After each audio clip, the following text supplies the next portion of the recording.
I almost hit play on the music and then immediately closed it.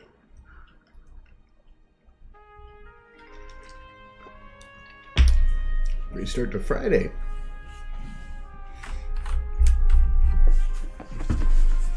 Anybody joining the stream, it's mandatory that you use hand sanitizer first. Don't want any coronavirus in here. Nonetheless, we are working on Celeste again. She's a little surprised.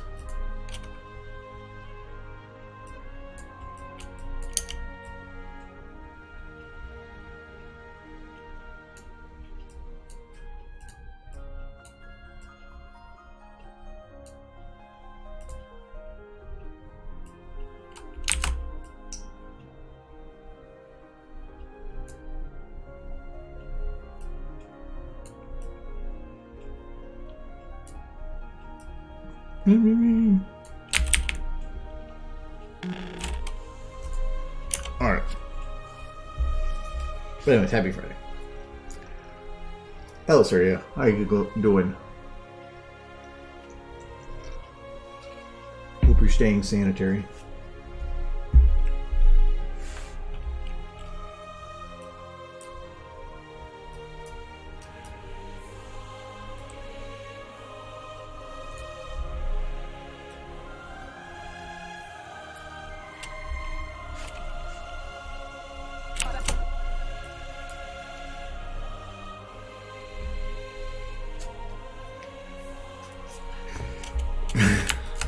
That's a good face too.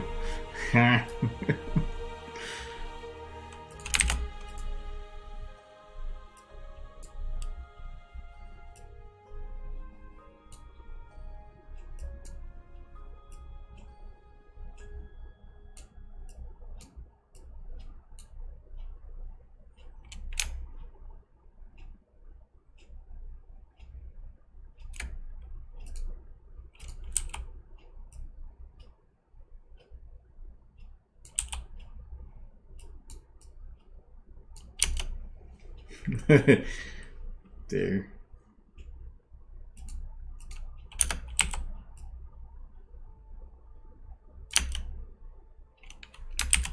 Probably go the other way. Yeah, that's a pretty good, like, what?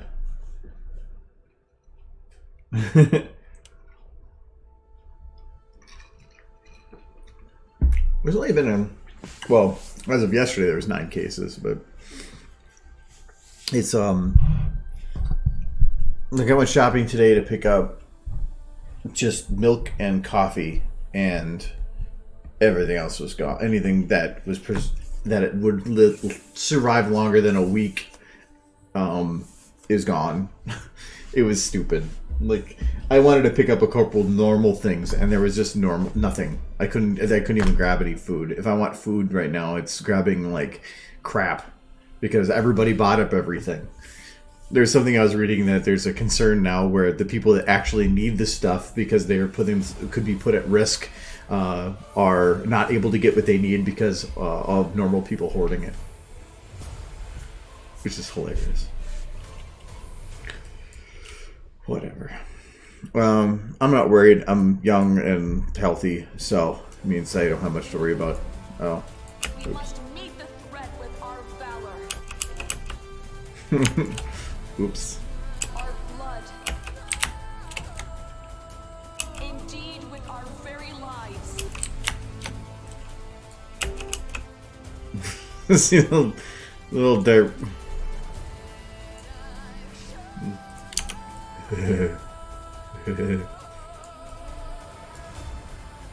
Her bearish.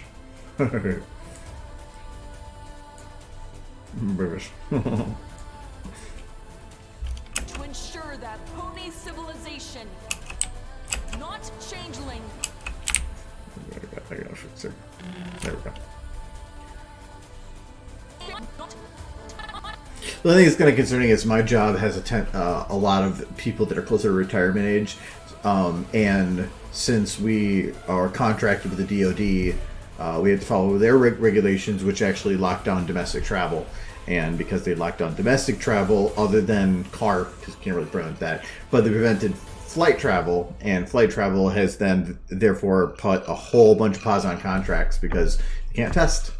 So there's a lot of worry as to the future of contracts, just because what do you do? Thankfully, the person making the rule is the one paying us. And they got to understand that you can't do certain things. So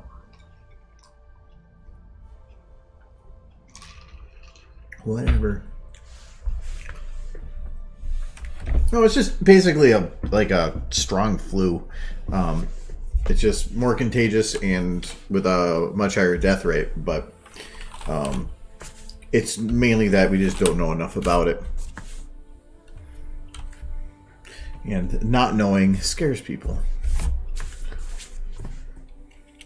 There's a lot of information out there.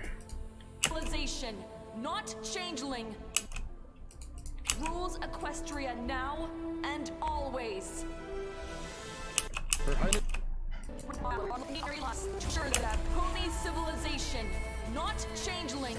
Rules Equestria now and always. And always.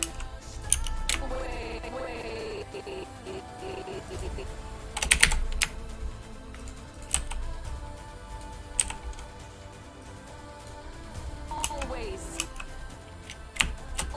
Always. And always. That'd be too small. Always. Always. Always. And always. Always. And always.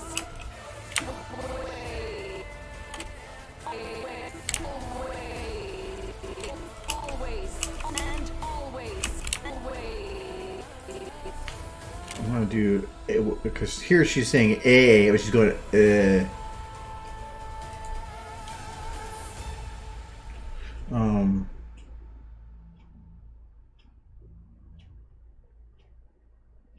I mean, if it's a cold, that's whatever. But there, it does bring to light some of the issues with people, with how the healthcare system is right now. People don't want to take time off or go to the doctor, so they're left going to work sick, and that just spreads it around more, and that mentality then carries over to all the stuff going on now. Stupid. So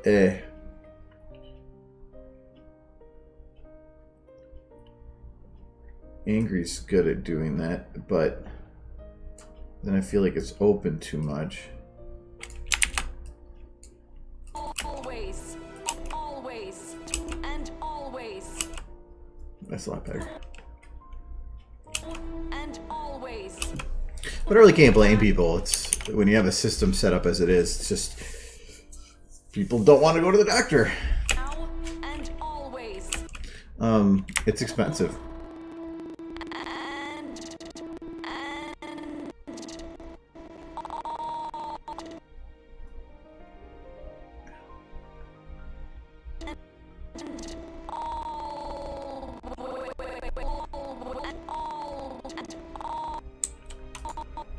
See if I can just open this up a little bit more. And always. Now and always. Now and always. And always. And always. And always. Right beforehand, I'll close it a bit more. And always. Always. Always. And always. And always.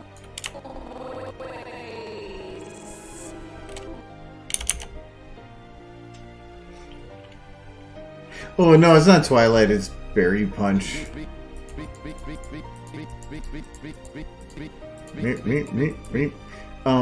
No, it's Berry Punch. She's the only one in the audience because one for one. Because adding them in is going to start increasing the memory usage dramatically. So drastically and dramatically. So I want to do that absolutely last. And even when I do that, I'm going to probably only fill up like 12 to 16 seats. So like 3 or 4 of those, because it'd be 4 per seat, and animate all of them first. Once I have all the animating done, then I'll actually fill in all the rest of the seats. I'd probably do 16. Well, maybe. I just have to make a long idle, but because if I have to deal with all that on there and the memory issues with it, it's going to be dealing with low frame rate. And why do that? I'd rather just work on it when it's a quicker and smoother. Like right now, what I'm earning at, like 20 something, and I can easily work with like, or I'm used to working between 10 and 20. Anything below 10 and it starts getting really hard to work with, at least from an animating perspective. If I'm trying to do touch up, that's okay. If I'm finishing up scene building or like little last minute stuff, I can work in 1 or 2. I've done that before. But if I turn off the lights too, yeah, I'm running in 40 or 50.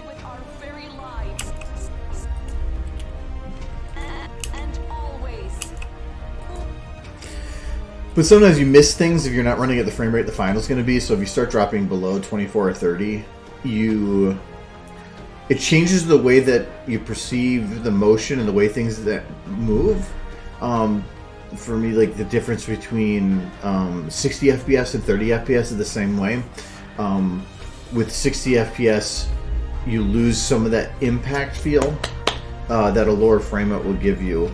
So this, I think this is in 30 or is it 24? This is 24, which would be fine for what's going on. If there's a lot of action, 24 might be kind of low. You're going to get a lot more motion blur in there.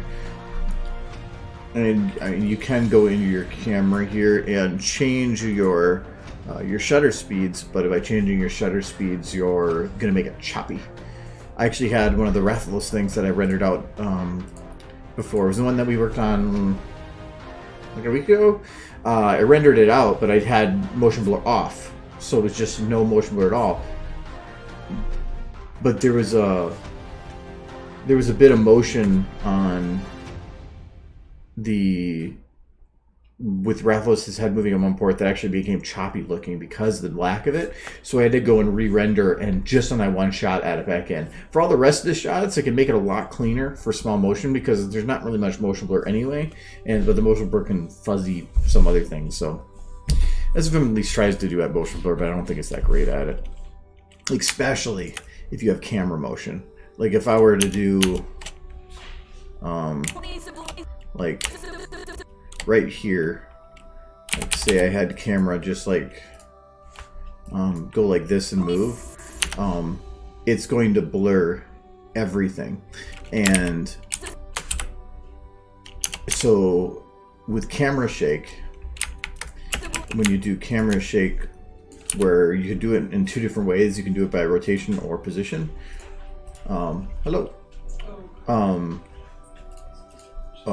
Rotational is more dangerous in SFM than positional.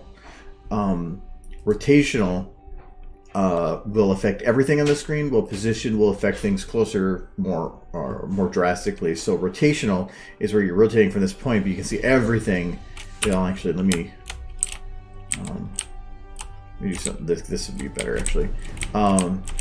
Rotation is moving everything, so everything's going to be blurred evenly. But position is going to be where the things that are closer are moving more. So normally, if you're doing a camera shake, you're doing it from the perspective of you being in the area that's shaking. So you want to do a rotation because you're going to see everything shaking at once. But there are times where you might want to do a position or both. But normally, if I do a camera shake, I'll do rotation, or I'll just export it without the camera shake and do it in post.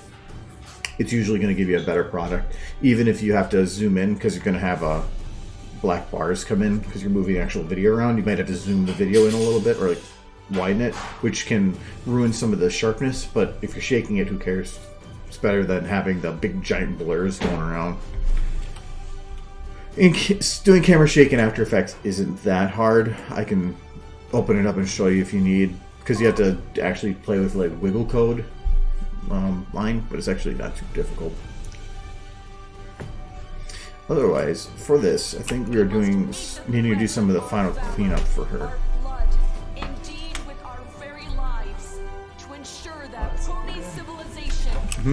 That's looking good. She's basically done. She's ready for boops. Oh.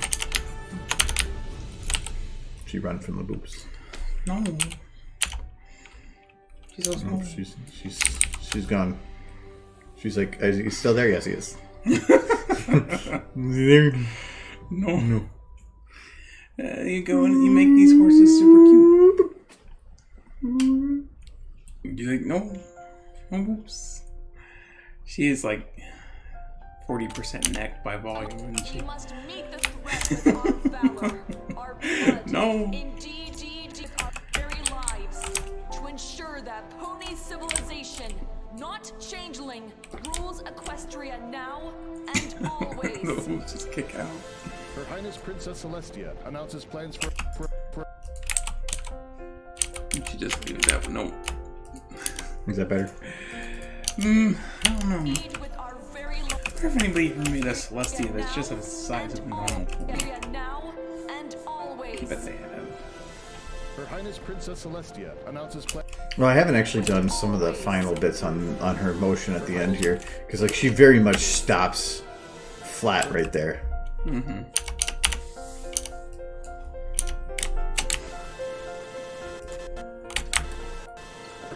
How you doing, Surya? Well, I hope. Did you see my post about my work? About what? About my job? Off where? Discord. I know. I haven't been on Discord. Alright. They shut down the main building in Italy. So they're gone. And my two co-workers are staying home until the 1st. Your boss and the other chick? Yeah. They're gone. Till the 1st? Till the 1st. Yeah. Oh, wow. And Italy shut down until further notice. So I'm technically my entire company right now. My boss pretty much said, if you need anything, call me and we'll talk. So Video. Are they getting paid to sit at home? Yeah, they're getting paid. They're doing what they can of their job from home. What they can get done of it, they're doing from home. But they're not coming in. And Italy's completely out. So if I need parts, I can't get them until Italy reopens. It's crazy. I'm the only employee for my entire company that's going into work right now. Well, you should be paid a bonus. Something. But you're not going to say anything because you're Michael. I'll bring it up. I'll be like, remember when I risked my life and you all hid? Exactly. I think I have to just get something for that. Hello, Eric. Hello, Eric. I am doing amazingly well. How are you?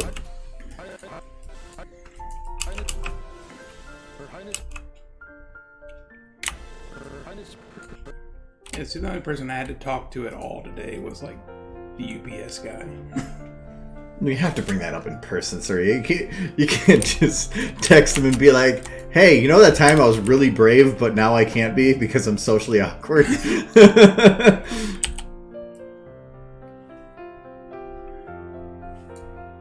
Well, that's good. So, if you want to throw a party at my workplace. Well, apparently it's full of Corona. I can't go there now. Huh? It's all full of corona now. Well, that's what my coworkers seem to think. I don't know what the camera motion makes that. My boss already said, while you're there, can you wipe everything down with disinfectant? I'm like, yeah, I'm going to do that. I'm not going to do that. You're not gonna do that. I'm not going to do that. Because you could be like, yep, totally did, and then just go through with Febreze. You'd be like, yeah, it smells real clean in here. You get a raise, Michael. Yeah, no, I mean, I'm going to be there for 2.5 weeks by myself. So it's kind of okay, sure. I had to go through, because we did an assessment this morning where we had to go through all the stand-ups and going to every one and them going, yeah, we were going to do this testing. No, we can't. We're going to do this testing? No, we can't because we have to travel. And DOD shut down all domestic travel. So nobody in government can travel domestically. Not even, I mean, yeah, there's the ban for whatever outside the country, but nobody domestically can travel through DOD. So yeah, they're like, we need to go there to test. We can't. We need to go there to test. Except for they were allowed one contract has mission critical status and is allowed to travel, but nobody wants to. Because they're like, yep, and if you travel, you have to know that you will not probably be home for at least 2 weeks. Man, I didn't want to go to Vegas. I'll say that right now. Well, while you were there, things should hit the fan. Yeah. Well, things got worse. I expected them to. I expect them to get worse still before they get better.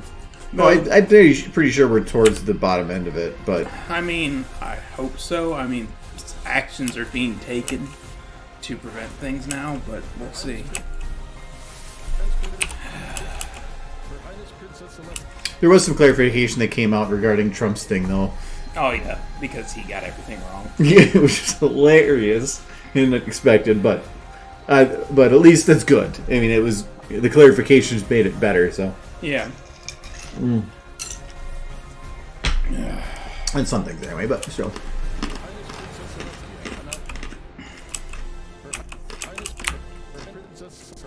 But still, it's You're a an mess. affiliate? Congratulations. I've been an affiliate for like 2 years. Congratulations. I haven't really cared, actually. Oh, mouthful. Okay, I know. No, actually, I was offered affiliate like a year before I actually was, and every time I turned it down.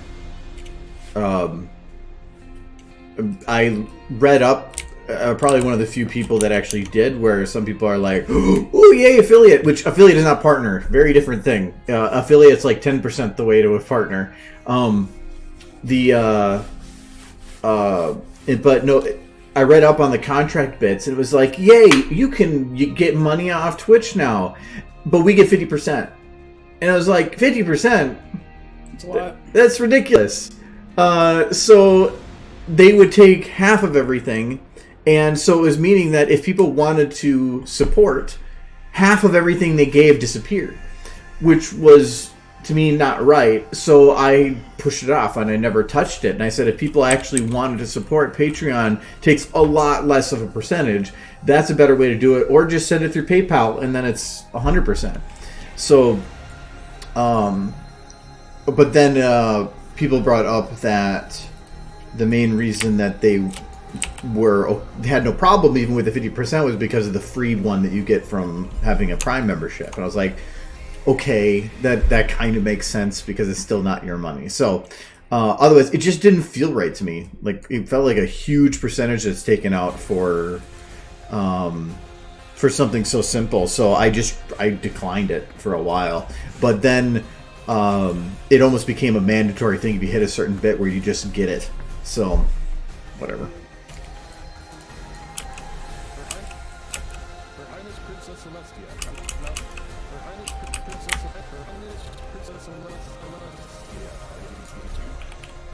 But I don't want partner or any of that crap. That puts on responsibility and requirements. And actually, the amount that you have to do on Twitch to have partner status is stupid.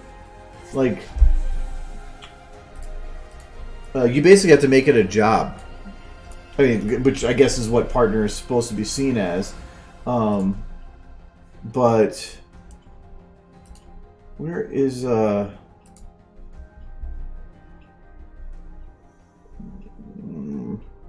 Can't remember where you go to see that.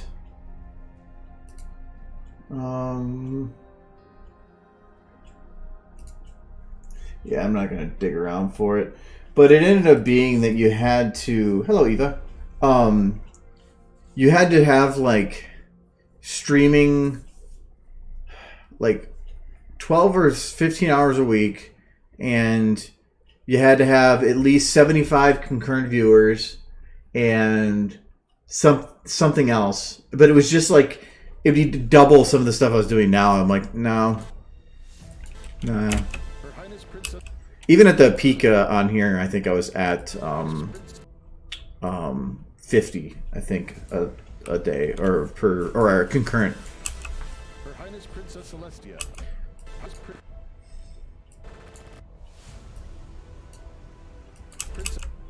Her Highness Princess Celestia announces plan.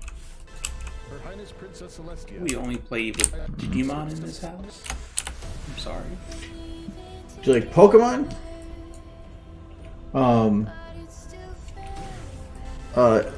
I have not touched it in a long time. I originally got into it though when Pokemon was like Gen 1, like the very first anime that came out. That was like my jam when I was younger, because that came out I think when I was in middle school or early high school. So yeah, that was really big for me. But since Gen 1, no, not really. I played Pokemon Go for a while, and I played Sun and Moon. I beat that. But other than that, not really. I played Pokemon Blue and a little bit of Yellow, and I stopped.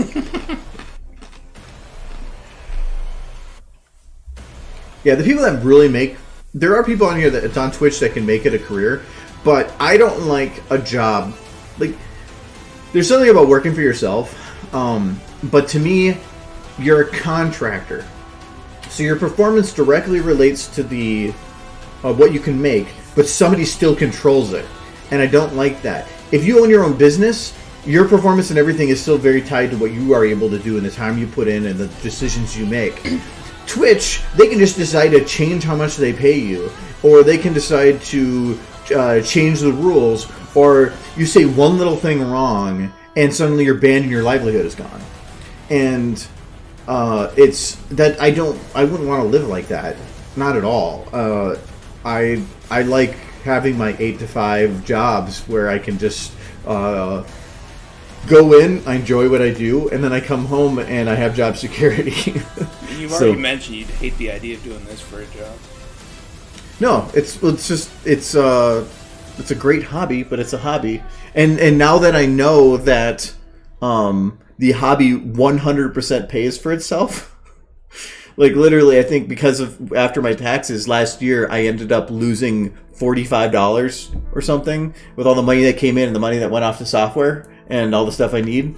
That I ended up like netting almost zero. It was like, oh, actually, that's kind of nice. It's perfect. It's the way I want it to be. I'm not making too much to have to worry about it, and I'm not making enough to have to pay or to anything or have to deal with it. So it's perfect.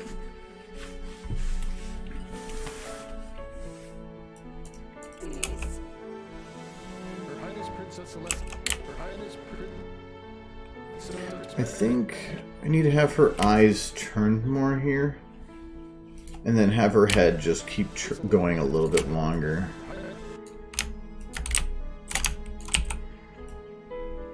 Yeah, if anybody starts talking Pokemon past the original 150, I get lost. So I have no idea what anything out past that is. I know, if you were to give me a Pokemon, I would know 100% if it was in the first 150 or not. Yeah. Anything past that, only because of Pokemon Go, I have a kind of idea on some things. But other than... No, I really don't know them at all, and I really don't care too much, because it was easy to remember 150, but now they're like, oh, this is Pokemon number 666, and it's like... No. Is it 150A? B? Just give them letters or something afterwards. I think they had Pokemon that were just letters for a while. It got crazy.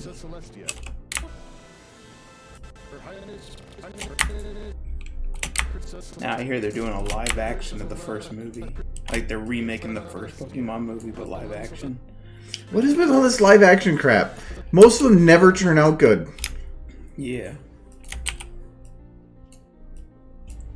I will say, like, I thought that the Full Metal Alchemist movie was actually good. It was decent. It was better than a lot of stuff. They took the main story, tried to rush it, but the characters that played it, I don't really like Edward, but the rest of them were really good. The graphics were good. They took the key scenes and put them in there. It actually worked. But you had to know the cartoon to watch it. Oh, yeah. Them recreating some of the key scenes, especially the scene where Mustang killed Lust, that made the movie for me. It was that scene. That and some of just the iconic... They had a few other iconic things, but like the characters, Winry was perfect. Yeah. She did the part of Winry perfect. And, Hughes. Yeah. He was perfect. So those two alone made it work. No, they did a really good job, but some of the big scenes that were emotional, you only were emotional in there because you knew what the original was, because they tried to fit it in, but they had to do it in like 5 minutes. No, I thought that was really, really good. Netflix has done some justice to some things. I liked the Dragon Quest movie. I didn't like Death Note. I didn't watch that one. Have you seen not the one that came out recently, but the one before that? Like there were two before that. There was two of them. That wasn't Netflix, right? That wasn't Netflix. Yeah. That one was actually pretty good. I saw one of them. I didn't like the one reason I thought that the original one was actually pretty good was in the original anime, everything with L was awesome, and then L's gone, and they have N. And it wasn't as good. It was good, but it wasn't the same. Are you talking about like the original anime? The original anime. Yeah. And what the live action did was they did everything with L and then mixed the way that L and N ended and put it into one ending. Oh. So they kept all of L's part and then ended it after L. Well, that was actually good. I thought that was a perfect way to do it. L was a much, much better character than N. L was amazing.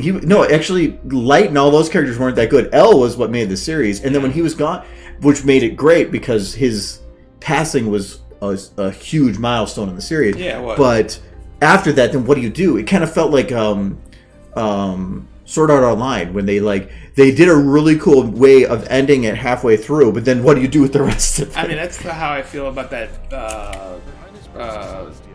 What is it? It's based on that video game. There's Dracula in it. Castlevania. Like, how do you continue after Dracula's dead? We haven't seen it yet, and they said it was actually, or Adam was saying it's a good lead into season 2, or the next season 3 or whatever. So you can't top Dracula.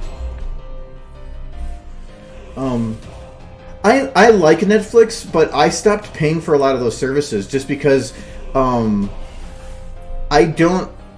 started doing something with subscription services where I will buy 1 month of anything if I'm gonna use it. So like recently in December we watched The Expanse. So I got a month of Expanse so that we could watch it, and then we ended up running a little bit over the month. So then I got another month because I had something I wanted to watch on it.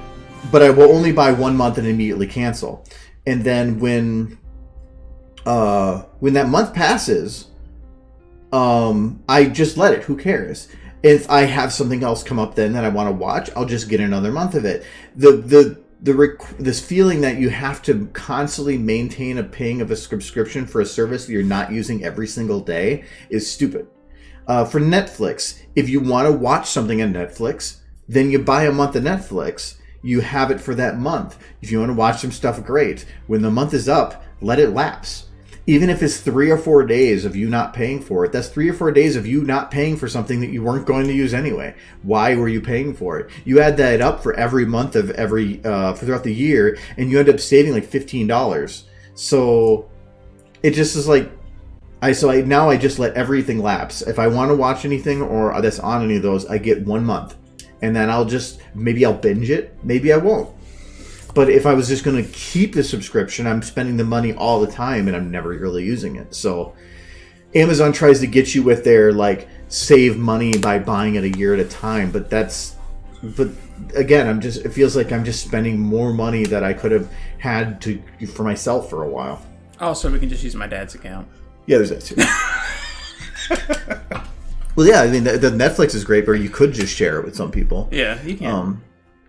What I think would be great is provide a service to people where you get like every subscription service, and they have access to every subscription service, but only for 1 week out of every month. And then the next week they get access to a different subscription service, and it still costs only one price. And you do that for 4 people or something, and you just trade off like that. I think that would be a good service, because I don't want it for a full month. Give it to me for 1 week out of the month, and I can make use of it for the 1 month or for the 1 week. I have so little time to sit down and watch a new series. I don't even think I'd get that much use out of it. I have what? I have unlocked channel points? What the hell does that mean? Actually, now that I think about it, there was a message on Twitch that said something about, you have blah blah blah, and I just exited out.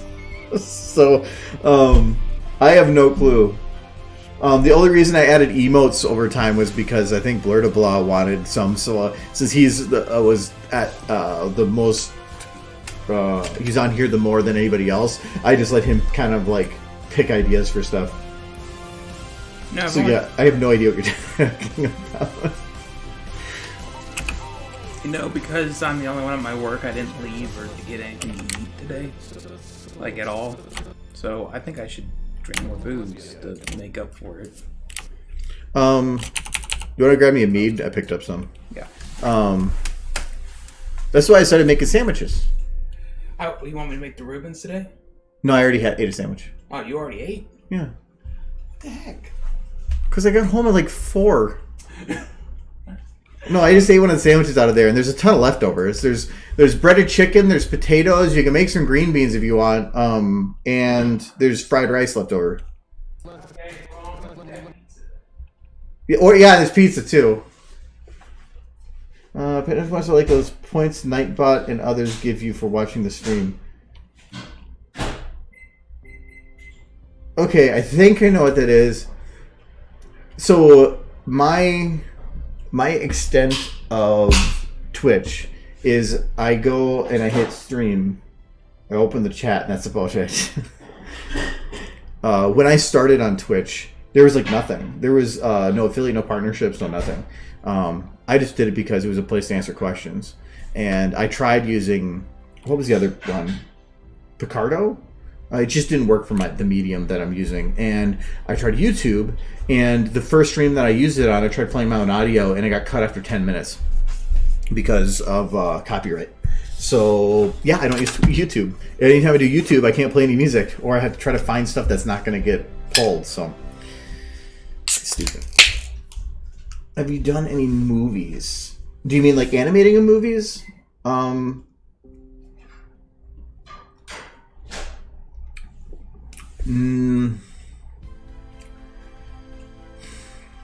No. I was part of a project that was doing a large-scale project, but they were poorly managed and then ended up collapsing after the first episode because they had no idea what they were doing.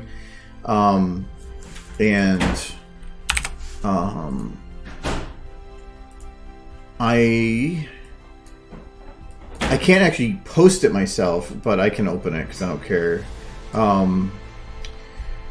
The first blah blah. Where is it? Is it under a larger folder? I did a whole bunch of work. Yeah, YouTube's system is trying to be working towards the advertiser instead of the creator, and it's obvious. I sent in all the content that I had finished for like 2 minutes of video for like a 15-minute thing that was going to be a part of a much longer thing, and the person that received it just decided to apparently not put it where it needed to be, and when they rendered it, they rendered none of the stuff I had done. And apparently they thought that was what I did, even though it was just keyframes or just past keyframes, and put it in the final. And I was pissed because I spent probably like 150 hours on stuff, and all of it was gone.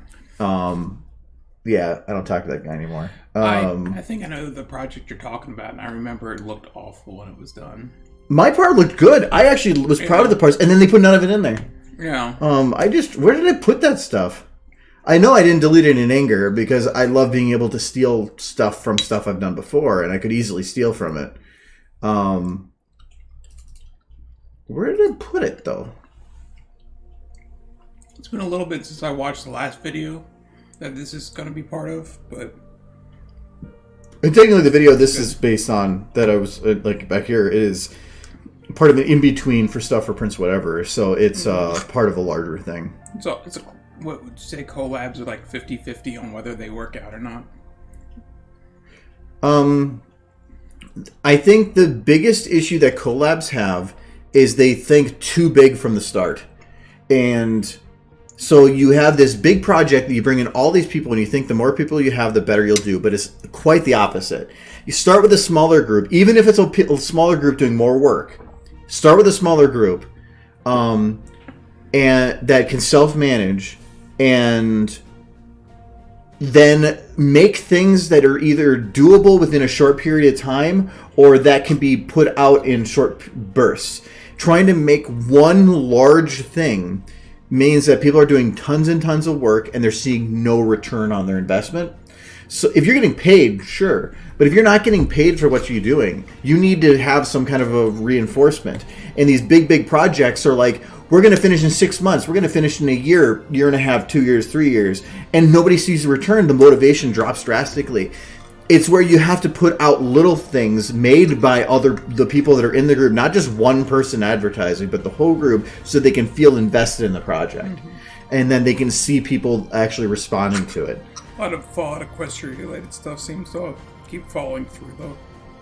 Yeah, and that's why, like, I was part of Overmare for like a couple of months, but it got to a point just seeing how it was moving. I'm like, I'm going to spend half my life on this, doing tons and tons of work because I'm the only one doing something of a small project or a big project in a small narrow margin of it, and I don't want to be stuck here. And so I just kind of drifted off from it. I did all their idols from the beginning. There's probably others in there now, but I backed out pretty quick. Where is this? I thought I had a folder because it would have been called tabs. I'd help you, but I'm blind right now. I said I'd help you, but I'm blind right now. There's not a tabs folder. See, Anthology is different. Anthology as a collection isn't everybody working on a single video. Is everybody looking at a single compilation. So all the things you submit are still small little pieces. It's stuff you can do within a couple hours or something. It's not something you're putting hours and hours and hours into, merging with other people's work into a final product. Anthology works because of that. That's whereas Indoors worked because it was people putting in pieces with simple rules. So, my one Weird Al thing worked out pretty well. Yeah, and again, because it was pieces. It was people getting pieces of stuff. That one is a little bit more structured, where people are getting parts of a song to work with. Anthology was just literally make something funny and we'll find a way to fit it in here. What was that other big collab project that was done recently that was essentially just a celebration of the fandom as a whole? That was Prince Whatever's. Did it to We're in This Together. Yeah. I forgot what. It's one word. Mm-hmm. I know you're not. I know you're thinking of the right thing. Yeah. Maybe somebody in chat will remember. And that one was really well done. Yeah. And I'm kind of sad because I was asked about that when they were starting it, and I was just busy with other stuff, so I said I'm not going to be able to, and I kind of sad I didn't. But I also was again expecting it to be like most collabs, where I was like, nope, not going to do that because I know how this goes. Well, yeah, you've been burned a few too many times. Well, my folders are normally set up where if it's a bracket at the beginning, it's a finished product. It's one whole collection of stuff. Then if it's anything within the brackets in all caps, it tends to be a grouping of things that are together at a similar name. Then anything after that, because the brackets are always at the beginning, are renders that I just haven't put into an organized folder yet, and then all the individual files that I need organized as well. So that's just my method for doing it, so it keeps them all together.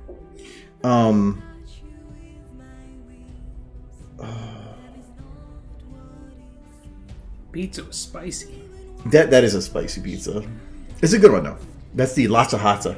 If I start coughing, it's pizza, not corona. Fingers crossed.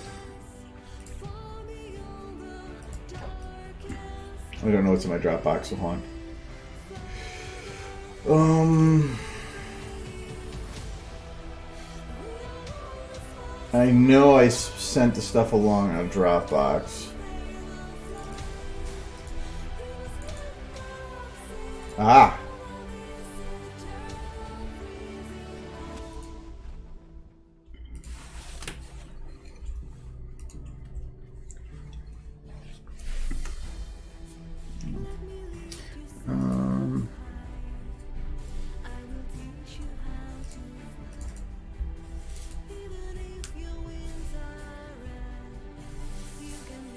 Good time.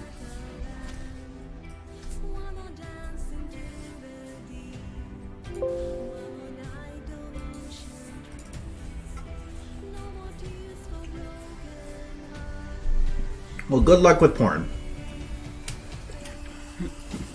Unless it's excessive violence. But usually that's porn. Yeah, if you mix porn and violence, it becomes smut. So you don't want that. It's a snuff film. That's what it is. You don't want snuff films. No, so this pad project, like I said, I put a lot of time in this animating stuff, and then they cut stuff. And it's one thing if where I did some of my stuff wasn't even used, but some of the stuff I did submit that was used was then just cut down to make it work. And when you put in time for animating stuff, you don't want somebody to then cut it. That's the whole point of planning, so you don't have to deal with that. But there was no storyboarding, so the end product ended up just being a compilation of somebody shitting at a screen, rubbing it in nice and tight, and then just writing their name into the poop. It was horrible. I couldn't even finish it, and I had high hopes for the project until it was just. I remember watching some. I know the one you're talking about. I remember the quality jumping all over the place. Some parts looking completely unfinished, even though they were claiming it was a finished product. Just glaring issues all over the place. Their post department was non-existent by the time that the project came around to being completed. So there was nobody doing post. Since there was no planning, it was basically they got a compilation of ideas of what the final was going to be, and they had no director sitting at the middle to make sure that everything was coherent and consistent. I just know they had initially planned it to be several episodes, and I don't think they are. No. Yeah, it never got past the first episode. No. Yeah. Well, no, but Hollywood at least has people that are professionals and know what they're doing. You may not like the final product, but they at least follow the correct process. This is not that. It does help that they get paid. Money always helps things. That's what I said. It's if you're working on a project and you're not being paid, you need motivation from something. Money is a motivator. Yeah. If I'm being paid for something, I am motivated more to do it. I had a commission I did for Equestrian Narrator a little over a year ago, and because it was a paid project, I was a lot more motivated to work on it because I felt like I had to deliver something. But if I'm not being paid for it, well then, I don't have any motivation. I don't have anything to push me to do anything. Somebody needs to win the lottery and then pay you to animate the entirety of Fallout Equestrian. No. The amount that you would need to pay me would be so stupid. That's why it's the lottery. You gotta win the lottery. You'd have to give me the lottery. Well, I mean, the only way you can even practically do it is to hire a team of people. Because that would be the thing, is something like that would require a lot more money, and you would need to hire a team. So you're talking hundreds of thousands of dollars to pay for people to actually be worth, not millions. Oh, if you want the whole thing and the whole freaking book animated? No, if you were paying people to just work part-time on the side, you're not needing to pay them a full salary. I want the whole thing done in 3 years. 3 years! The whole book? Yes! If you're looking for a standard movie length, you're going to have to do a rush through. No. This thing is going to be 3 seasons of My Little Pony. Lin length. No. Yes, you got 3 years. Then you're going to need a lot of money. Yeah. This is going to be a mini-series. I'm wondering if there's some elements missing. Oh, maybe not.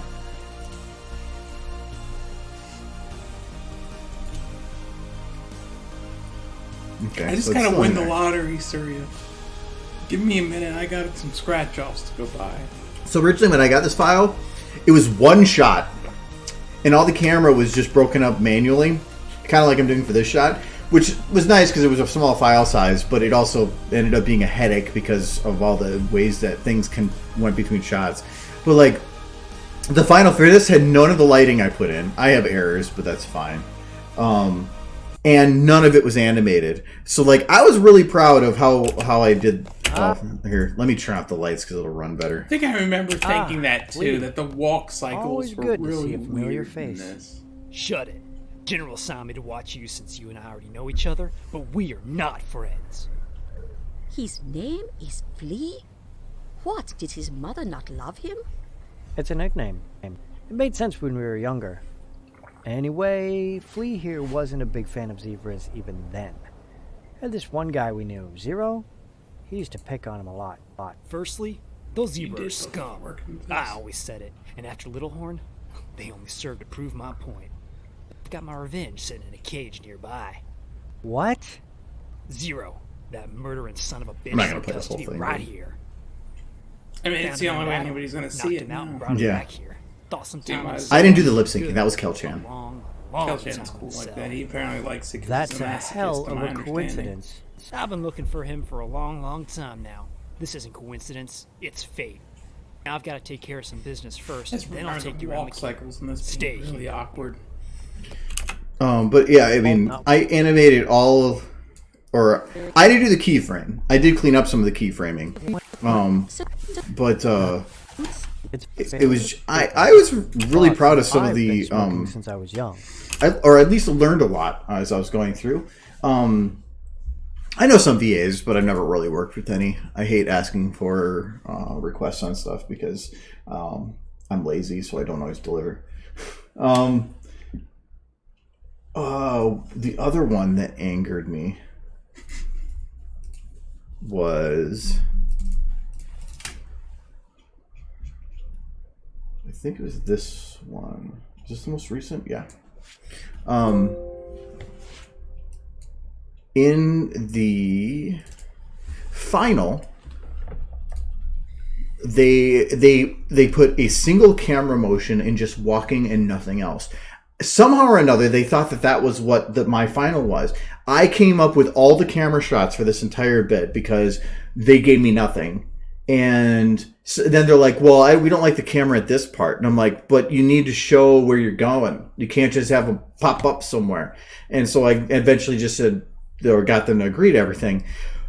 But none of it, none of the camera shots ended up coming with it. None of the animation came with it. And it was like, and I put a lot of the time into some of these. Ignore the bag. It was just the that's basic amazing.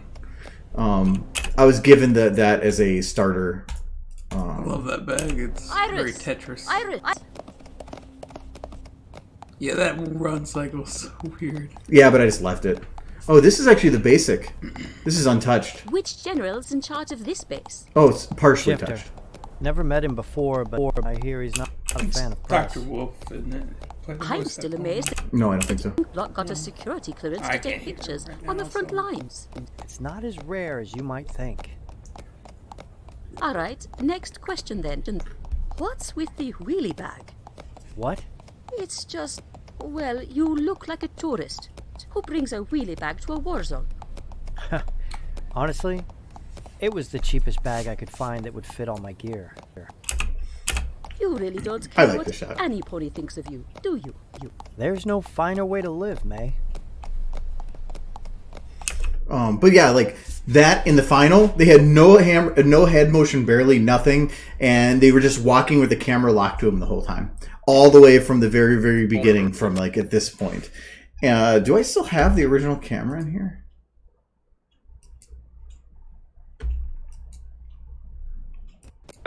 The zebras on peak. The newly formed Yeah, I think it was like something. It was just multiple fronts. It was just like this. It was so bad. Oh my god, I hated it so much. Cinematography is something I like, and that just killed me. But yeah. I don't know. A lot of those people I don't know the name of, but they were really good. Like the one that played Iris was actually really good. I felt that the May was trying too hard, but it was still pretty good. Overall, a lot of the voice actors were actually pretty top notch. Like for amateur voice actors, I wasn't going to complain. That was actually one of the big selling points for me. Was I felt that the voice actors were really good. I have a feeling that if you asked any voice actor to voice something for you, you wouldn't have much trouble. I've had a lot of people come to me asking, and I keep telling them. Well, within the fandom or just random people? Like, no, actually, like bigger name people. Yeah. I've had Dusty Cat say that if I want anything, he'll do it. I've had the girl that did the I'm a Pony Girl. For Tridash? Yeah. She did one of those voices. She came up to me at BabsCon one year.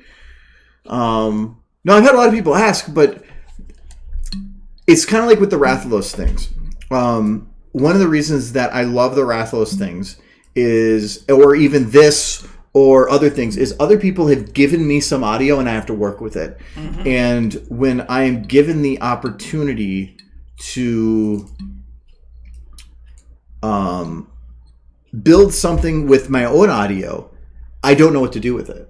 But when somebody gives me other audio, I love being able to figure out what can I do with it to make it work. So the Rathalos things of going through the audio files and finding something that's funny or goofy, and then coming up with a weird idea to go around it. I love doing that. It's problem solving for something that exists to make it exist in another medium. But if somebody said, well, I'll just say whatever you need me to say. No, the world's too big now. Don't do this to me. I was thinking that Rathalos today where he was just saying, given current goddamn events. No, I made that because of like some of the stuff going on with Trump at the time. Yeah. I felt it was just relevant, and it was an amazing line. Super relevant right now.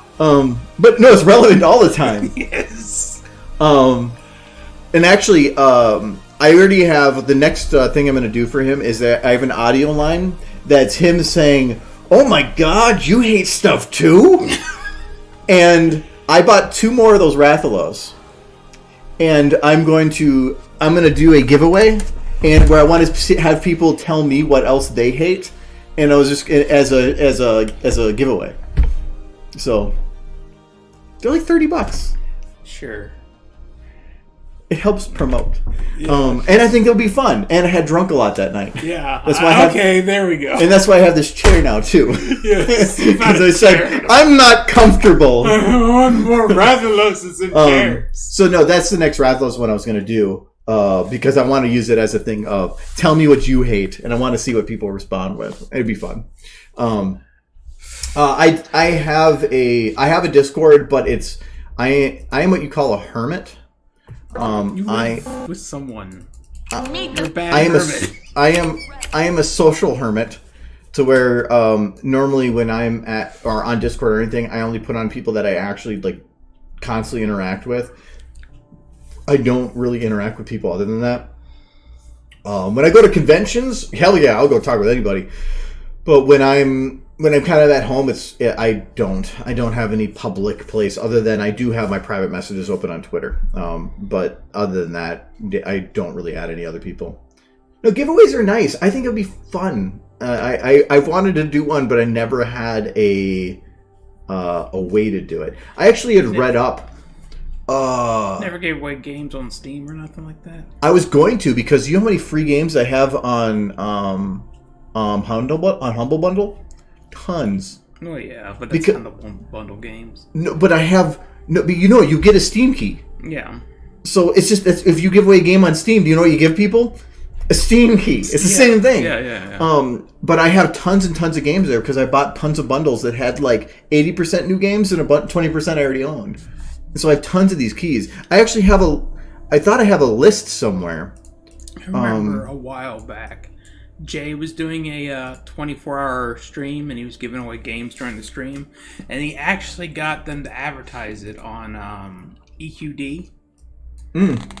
So like 350 people showed up. Yeah, if I go and advertise on YouTube that I'm streaming, I'll get quite a few, but YouTube now, I've learned that the longer you are on a medium, the less people that are there are actual people. So that, I think I have 193,000 on YouTube. Probably maybe a third of those are actual people now.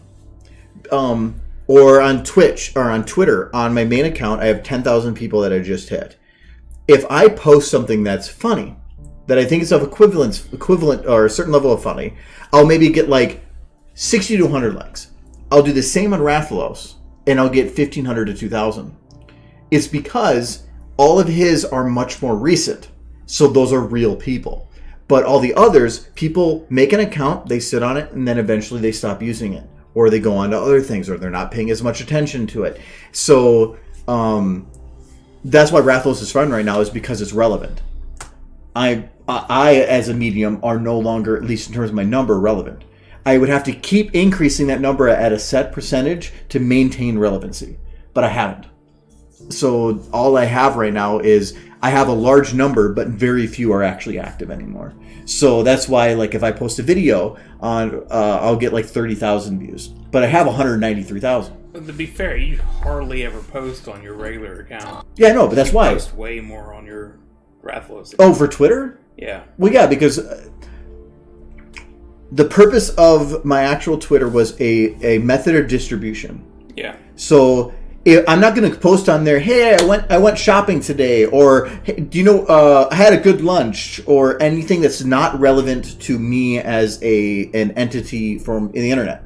I'm not going to post any of that. So I stay very focused on when I'm during conventions, I'll post stuff.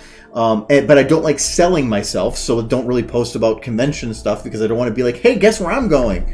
So, yeah, they do, but I don't like doing that about myself. That's why I buy sponsorships, so I don't feel so bad. So, but on Rathalos, I'm being a personality. So it's about being somebody else, and it's a lot easier to do certain things on that because I don't feel weird about being me on there. So that is different. You're being someone else. Yeah, yeah, which is more fun. A facade. Kind of.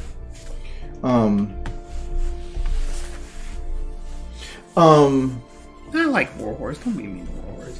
No, on YouTube I have 193,000, but again, it's been stagnant about 190,000 for like 2 years, so that's why they're not real people anymore.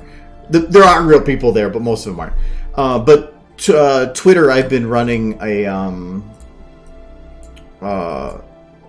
I have a couple. Come on. Oh yeah, just clicking here. I've been running this account for a while, so I've only been running it now for like just a month and a half, and it's already at 25,500. So, but it's because I posted a bunch of stuff backlogged from a year worth of content all day after day for a while, so it got popular really quick. It does also help that Monster Hunter is a little less niche than My Little Pony. And it's been around since 2004 with the large. It's actually been around since March 11th, 2004, which is the birthday in the account. How did you manage that? What? Mark, did you just put the whatever date you want in there, or? Yeah. Oh, okay. So that's when Rathalos was first created as a character. Yep, he just turned 16, which I'm thinking now is a very good thing, because technically by putting in I was under 16, this is breaking some terms and conditions. But I see. So yeah, I did that, but then I just recently also made. That's upsetting that somebody born in 2004 is 16 now. I also made Rathian Says. And all it is her saying bark. You got 6 followers. It's a dog dish with her name on it. You. But somebody was asking why she sounds like a dog, so I responded with Rathian saying bark, and then with Rathalos saying that's what she said, or what she said. Someone commented. I'm curious. That's me. Oh, you commented. Oh wait, is it me? No. Oh no. Oh, you tell him. But no, so I'm just gonna randomly all I'm planning to ever do on this account is just tweet bark. That is it. What about Bark Bark? Yeah, with variations of Bark Bark, and on the rare occasion, Woof. Super rare. It's got to be Super rare. Special occasion. My only thing I plan to do is bark, bark, bark, and changes in exclamation. That is it. Maybe 2 exclamations, maybe a period, maybe a question mark. As long as Why you is it a fun. question mark? Why is she thinking? What is she thinking? So this was made just... I don't even care about the follower count on this. The only purpose of this is to just randomly You just bark got at another them. follower. It was 6, now it's 7. Who on here just followed that Surya. account? Darn you, Surya. Don't encourage this nonsense. So this account is plans to be a secondary one that I don't plan to actually use much. I might every now and then animate her just going bark or grabbing some of the bits of her barking before and making like GIFs or something. But the main one I plan to still use is the Rathalos one. But I still also have, if you go way back, I still have the Dolphin. Oh, I don't have the Dolphin logged in here. Dolphin's cool. He explodes. Yeah, that one was fun while it lasted, but I spent a lot of time on that one and only gained like 250. Oh, Well, this one... It's a plush toy. This one... I don't have it any... Do I have still the screenshot of this? It was stupid. How are you down like 50% or whatever? Because it exploded. Yeah, now it's not exploding as much. No, there was... I want to see if I still have this number. I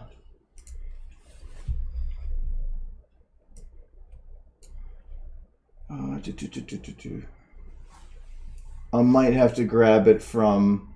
Oh no, I would have done it on a screen capture. Yeah, here. Holy crap. All that. I was looking at the number of gems somebody got. Oh, that was me. You got that many gems in one go. Mm-hmm. But nobody was getting to hunter rank 50, which you needed to do the mission to do that. I was trying to get everybody to 50 so we could do that. Anyway, so this I thought was a broken number. No, that is a legitimate percentage. That is 100% accurate. That was your first day. Yeah, so what it ended up being was I checked this based on the day that I made the account compared to 28 days later. And so it went from 2 to 445,000, or in views, from 2 views to 445,000 views. And I did the math on it. And technically, an increase from 2 to 4 is 100%. So if you do the math, it ends up being actually close to that number. So I thought it was broken, but it's just broken because it's not made to be looking at things spiking that much. So yes, I increased by 1.4 million percentage over a month. But even then, that's why everything looks down. It's not because it's actually down. It's because it's dealing with the spike that I had when it first was made, which is right now 2 weeks after it was made. So it's still up a lot. It's crashing. Like just over March, I had 657,000. Last month, I had 4.38 million impressions. I don't have the month before. It's 3.9. I got Ross Donovan to follow me. I don't know who that is. Oh, is that Rubber Ninja? I still don't know who that is. The original Monster Hunter account follows me now, or the actual one. So it's just been fun. And everything I tweet gets at least that. Like even just simple text will get at least 100, but most of them will get 1,000 likes. It's just stupid. Still upset he's not a pony. We made that. Yeah. But then recently somebody made there's somebody that has a Ben Barrow account where they try to do what I've been doing, but they've been doing it since December. Some of the kind of just swearing. Somebody tried to make a Nergigante. No, not Nergigante. The monkey thing. And they made his account, and all it is him swearing. And it's just not a personality. I don't think it works. And so haven't responded to that one. That's why I made the Rathian says. I took it before somebody else goes and just makes one. So, yeah. So you got intimidators. If what I'm doing is spawning other people to make accounts similar to it, I want to make sure that I at least take the ones that I want. So the ones I want to open and I still have to open now are the Rathian, and I want to open one for Tobakadachi. Why is he? I can't even remember which one Tobakadachi is. I want to open one for Toby because I want to do another monster. But I'm gonna give Bill's there's voice to me there's two people to choose from, and they're from Lewis. I actually don't know who I'm going to do the voice of. I might actually have somebody voice him. Well, but this is Tobakadachi. Oh, that one. The reason for choosing Toby was there were certain aspects of the model that were important. One is, do I need to add anything to them to make them as their original character? No. There's nothing about them that is different. He has a little power thing on his back. There's nothing about that. 2 is his model have named bones. No, but I went and named them. So it's fine. 3, does he have a rig? No, but I learned how to make them. So I made him a rig, so he actually has a working rig now. He has similar body structure to some of the others, so he's not too difficult to work with. And he has a long tail. I love those because you can add a lot of emotion to it. The main thing, right here, he has lips. Okay. So he has a mouth that has pieces along the outside here that I can add flexes to, and it doesn't destroy the mouth. There's a bunch of them that had bones everywhere. Well, it can't really flex bones. So you have to then build around it, or you have it just open and close, and that doesn't work well. So this is all flexible. So it makes it so I can make him talk. Okay. So he was the one I was planning to do. The one reason I think it would be a good idea to either use Lewis or Bill is simply because in Left 4 Dead 2, there's already interactions with those characters talking with Francis, and you could make that work. Yes, but it would be regarding beards. Most of his interactions with Bill are about his beard. Okay. There's no beard. Well, Lewis, most of his interactions are just like demeaning him. Lewis would work, but only when it doesn't use his name, which then ruins most of the interaction because it could be anybody. Yeah, that's right. I don't want to use people's names. So there are bits that could be used for interaction, but my main ones is I want to either use Tobakadachi or this guy. He big. Oh, it's that bomber dude. No. It's bomber dude. That's Bezeljuice. This is Nergigante. Oh, wait, that's Nergigante, right? So he doesn't have lips. So that was the one difficult part with him, is that he doesn't really have lips. I could make it work though, but as a character, he is very well known, and so it's the recognition that would work for him. He's famous. Plus, I would put him with Coach. Probably. Just have Coach vibe. I don't want to use any of the TF2 characters because all the TF2 characters have voice lines that are about interacting with the environment during a game, so they're very short and specific, but all the Left 4 Dead lines have a lot more detail and elaboration to them. It's more of a story. Though having, like, grabbing Gladys for somebody would be funny. You know, something like that, but no, so Nergigante is another one that would work, and he actually does have now,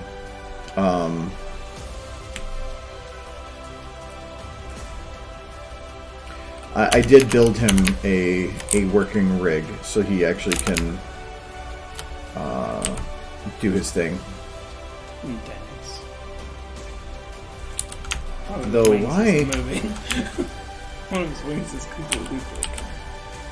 So the rig is broken right now. I see that. Where it is not... The wing is not connected there. Well, there... I had... Rigs are funky. I have one where I tried to do wing... and actually it's not even going to load now. Where I tried to include his wings and it just wasn't working. So I ended up just completely disabling his wings from the rig. Oh no, the main reason why was because if I load in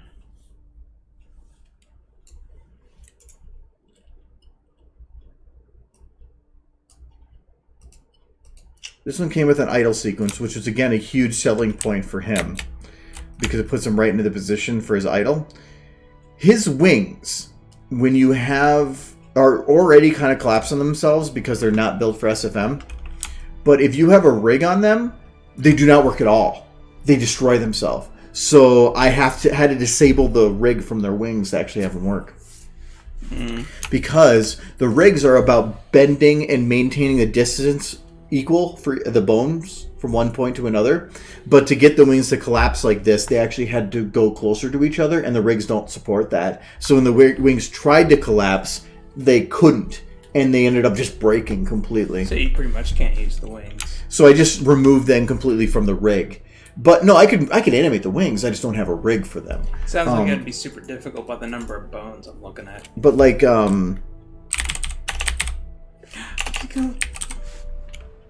but then like for instance, this guy, when I was working on him,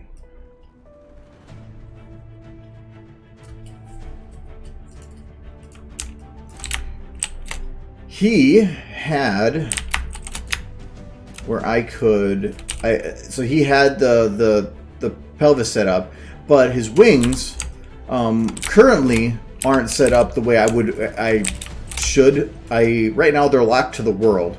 That probably isn't how they should be locked to. They should probably be locked to whatever bone the chest wing is locked to, which would be, I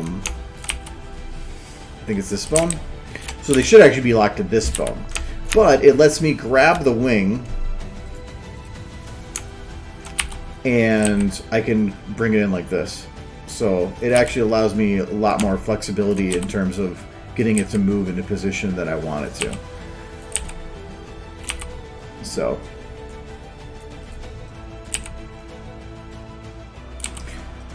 I don't feel like he would talk though. He's more of a... no, I can't. There's no way to make that mouth talk. He's more of a, I'm a bite you, not really talk to you guy. By the way, speaking of biting... Yeah, could you actually make that mouth talk? I mean, you could, but it would look bad. Because the problem with his is that he has these two, so... Oh yeah, you got like an alien thing going on. So technically, to get it to run right, you have to pull this back first. And then you have to pull this one forward. So, actually, I did that pretty much right. So this is his actual normal mouth, but then he has this interior one as well. So, I love his design. Valhazek is one of my favorite designs, because I just love everything about him. I think this is super cool. That and this isn't his eye. It's not. Nope. That is his eye. Can't see that. Huh. This, I don't know what that is. But it is kind of cool too. But that is not technically his eye. But I can't lip sync him. So I wanted to use him, but I just had him growl. Because I'm like, there's no way I could make him talk. So I didn't bother adding any of that. But his model itself worked, at least for what I needed it to do. Yeah. So yeah, I don't know if I want to do Nergigante Toby or I want to pick one other one, and then I want to put a poll out and say which of these three would you prefer I work with, and then whichever wins I'll do. You'll have to give one of them a rose and send the other ones home. Huh? Well, if I'm going to put the time into adding facial flexes, because that takes hours and hours of work, I'm going to make sure that it is something that people actually want. So, yeah. But I'm probably not going to do that for a while. Blur. Hello, Blur to Blah. Yes, time zones. I was actually thinking of starting like a half hour early, but then I took a nap instead. I wish I could take a nap. But you know what? I got up at 5:30 this morning. You did. So yes, I was kind of looking. I'm like, it's 5:30 now. If I want to actually be up to like midnight, I'm gonna take a nap, and it was nice. I feel so much better. Naps are great. Naps are like one of the best things. I hate the time wasted though. It's not time wasted if you're up later. Equestria now. I think time is more wasted is if you're spending it so tired that you can't function. Like if you're forcing That's yourself the way, but that's what I normally do.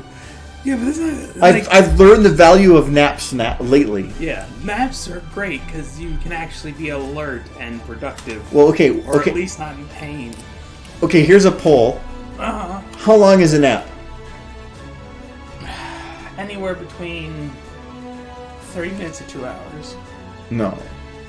I took a 25-minute nap. To me, a nap is 20 to 30 minutes. Now, if you sleep for less than 2 hours, it's a nap. You enter deep sleep usually after a half hour. Yeah. So that's why you don't want to enter a deep sleep. It's definitely not sleep if you were down for less than 2 hours. It's not.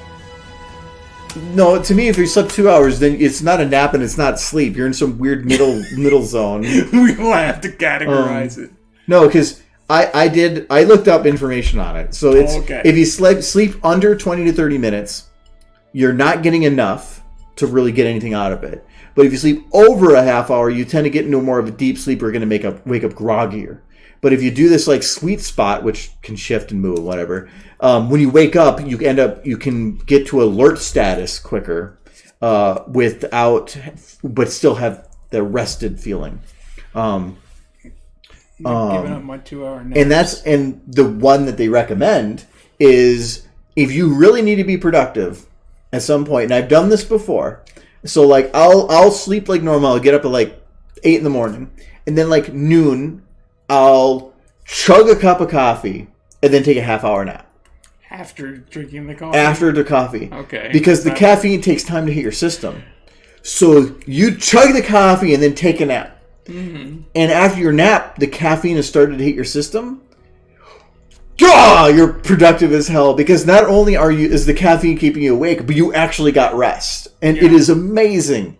It is like you're on cocaine and you're just like, ugh! I got so much done. I think I was with Pab, so it was worthless time. But still, I got so much done.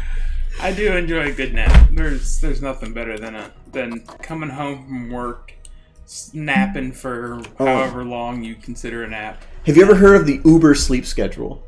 No. So I don't know if this is a real thing or not, but it kind of actually makes sense. Where instead of sleeping at night, you do micro naps and nothing else. Yeah. So you sleep like, I think it's like a half hour, or I think it's a half hour, an hour.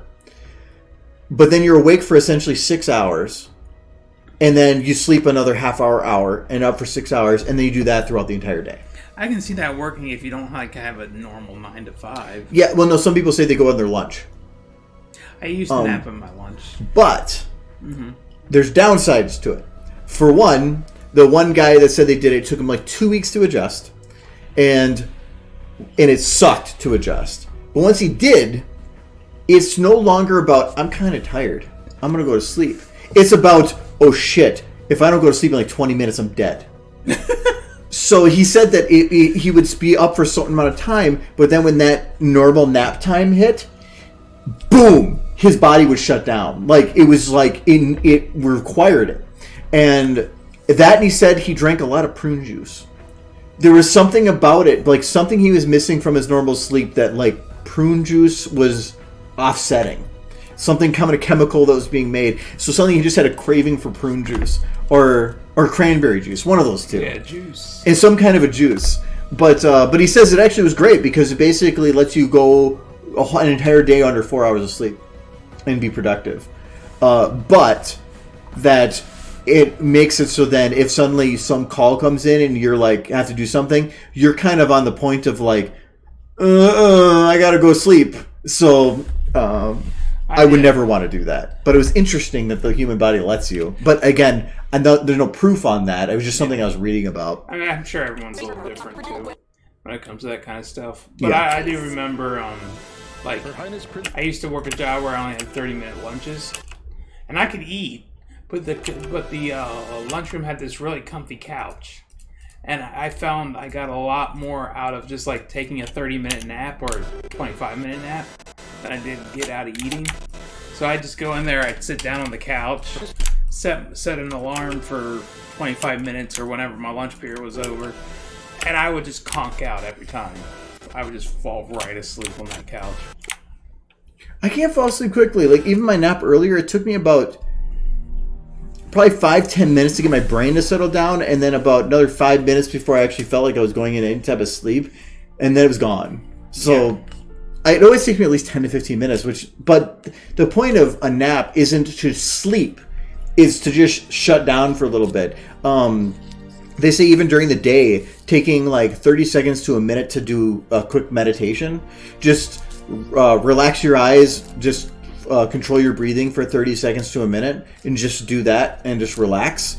That can be equivalent to like a micro nap. Because all it is about taking everything, shutting it down, and just giving yourself a minute to settle down and do nothing. And I used to do that all the time. I used to do meditating like every night, and it was actually amazing for mental health. I want to go back to doing it because I never felt better during that time. We just do drugs instead. Well, that's replacing the meditation with drugs. Yeah.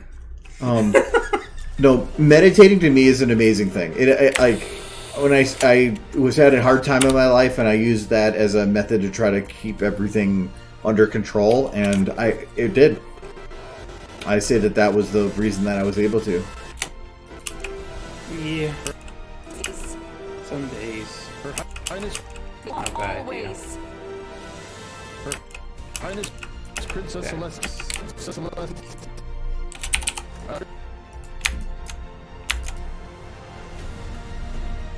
The problem with meditating early on is trying to figure out how to meditate without falling asleep. I mean, a nap's just as beneficial, so go ahead. No, they're different. Yeah, I know they're different. But about how to, because I used to do it before bed, and how to calm yourself down and get yourself to a point of relaxation and single thoughts and letting your mind float without falling asleep was actually hard. Problem is when I start, when I'm in a quiet atmosphere, and like I constantly have to have noise. Like if I'm in that room, a video needs to be playing, music needs to be playing, something needs to be entering my ears. Because if I'm left alone with my thoughts, it's not relaxing. Because I start thinking about things that bother me. And then I am the opposite of relaxed. That's why it's learning to let your mind drift. So a lot of the time when you're thinking about things, you're controlling the thoughts without really thinking about it. But when you actually can figure out how to let your mind 100% drift, it's like dreaming while you're awake, because it's like your mind's grabbing every thought as it comes by and pulling it down. And it's so it's just the most random crap of when you have a thought, it's not about grabbing onto it and being like, oh yeah, what's something about that? But literally like just flowing, going with the flow of what your brain's giving you. And it's so weird because you're trying to detach consciousness and watching it from an outside without interacting with it. It's fascinating. It's so fun. Yeah, the only way I can relax is Princess Celestia. I can relax, and I kind of can enjoy just like being, but I have to have a distraction. Too many bad thoughts. Well, I love having just time of nothing. Like at work, especially probably over the next 2 weeks, I'm probably just going to be miserable inside my own head. No, now you can read all day and not do anything. Well, I actually got a lot of work to do. Princess Celestia announces At least for the next few days. Until things inevitably start slowing down, because everybody's slowing down right now. I think that convention I just came back from, they're ending it a day early. They ended it today, actually. It was supposed to go through. I know you said that. It does say they were ending it a day early? Yeah, you said that yesterday. I only found out today. No, you said that yesterday. But I only found out today. You told us yesterday. Okay. No, I 100% know, because I was talking to somebody at work and they were talking about events and stuff, and I said, yeah, my roommate's was an event that closed a day early. Maybe I did, I don't know. They all blend together. It's either too much or not enough alcohol. It's one of them. You know what it is? Hey, do you have any plans for that sandwich in there? No. Can I have it? There is fried rice and there's breaded chicken and all that too. So you want the sandwich? No. If you want the sandwich, there's also spinach, mayo, and mustard on the side. I just didn't put the spinach in there because it would dry out before it got I'll to leave it. the sandwich for you. I'll get the chicken tenders. No, you can have it. I'm just saying, just so you know, there is other stuff. Okay, yeah. So if you want it, sandwich looked really good. that's what I had. Yeah. Well, yeah, it's just meat and cheese and onion. It's the best. I know. But there's spinach you can throw on there too. Or if you want lettuce, whatever you want. Just throw more stuff on it. I just didn't put any of that veggie stuff on there because it was going to go bad before I had the sandwich. I made that like Monday. I mean, I just got more lettuce for tacos later. Oh, okay. So. Celestia. I picked up milk and coffee. That's all I picked up today. Almond milk or actual Almond milk. I was going to say, But Trader Joe's was all sold out. Everyone's sold All my milk was gone. I had to grab the non-vanilla. I'm angry. My first worldness needs my vanilla almond milk. Well, I showed you the pictures in the store. Like, pasta was all but gone. Soup was all but gone. Most of those were gone at Trader Joe's, too. I mentioned that the cashier when I was checking out at Target, and like, the tater tots are all gone. Minnesota can't survive without its tater tot hot dish. I didn't check that aisle. Yeah. But no, I was, being rationed. I just wanted to grab my milk, but I grabbed the, whatever, with other stuff I use it with, it'd be fine. I grabbed Pico de Gala, but the chips I wanted were gone. Yeah. I was angry because I want my yellow corn chips, not my white corn chips. These are some really hardcore first world problems. Damn it! But at least Pico de Gala was there. That's 50% of it. I grabbed my coffee, but there was only 6 of them there, so I grabbed half of them. And what else did I grab? It's horrible. You're angry about all this stuff running out, but you're like, it's almost out. I need to hoard the rest. Coffee's important. No. Coffee's no. Well, no, because we go through one of those a week. It's 3 weeks worth. Yeah. If I'm hoarding it for a year, I'm hoarding it for 3 weeks. But your mentality was, I need to get us all now before it's gone.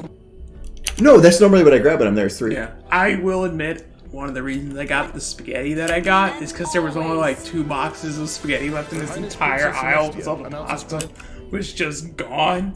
I'm like, oh no, if I don't get spaghetti now, I won't be able to have spaghetti for months. So I got spaghetti. But I think that was the slippery slope that everybody went down. Yeah. Was you have the people that are buying toilet paper in panic, but then you have the people that just want to wipe their butt.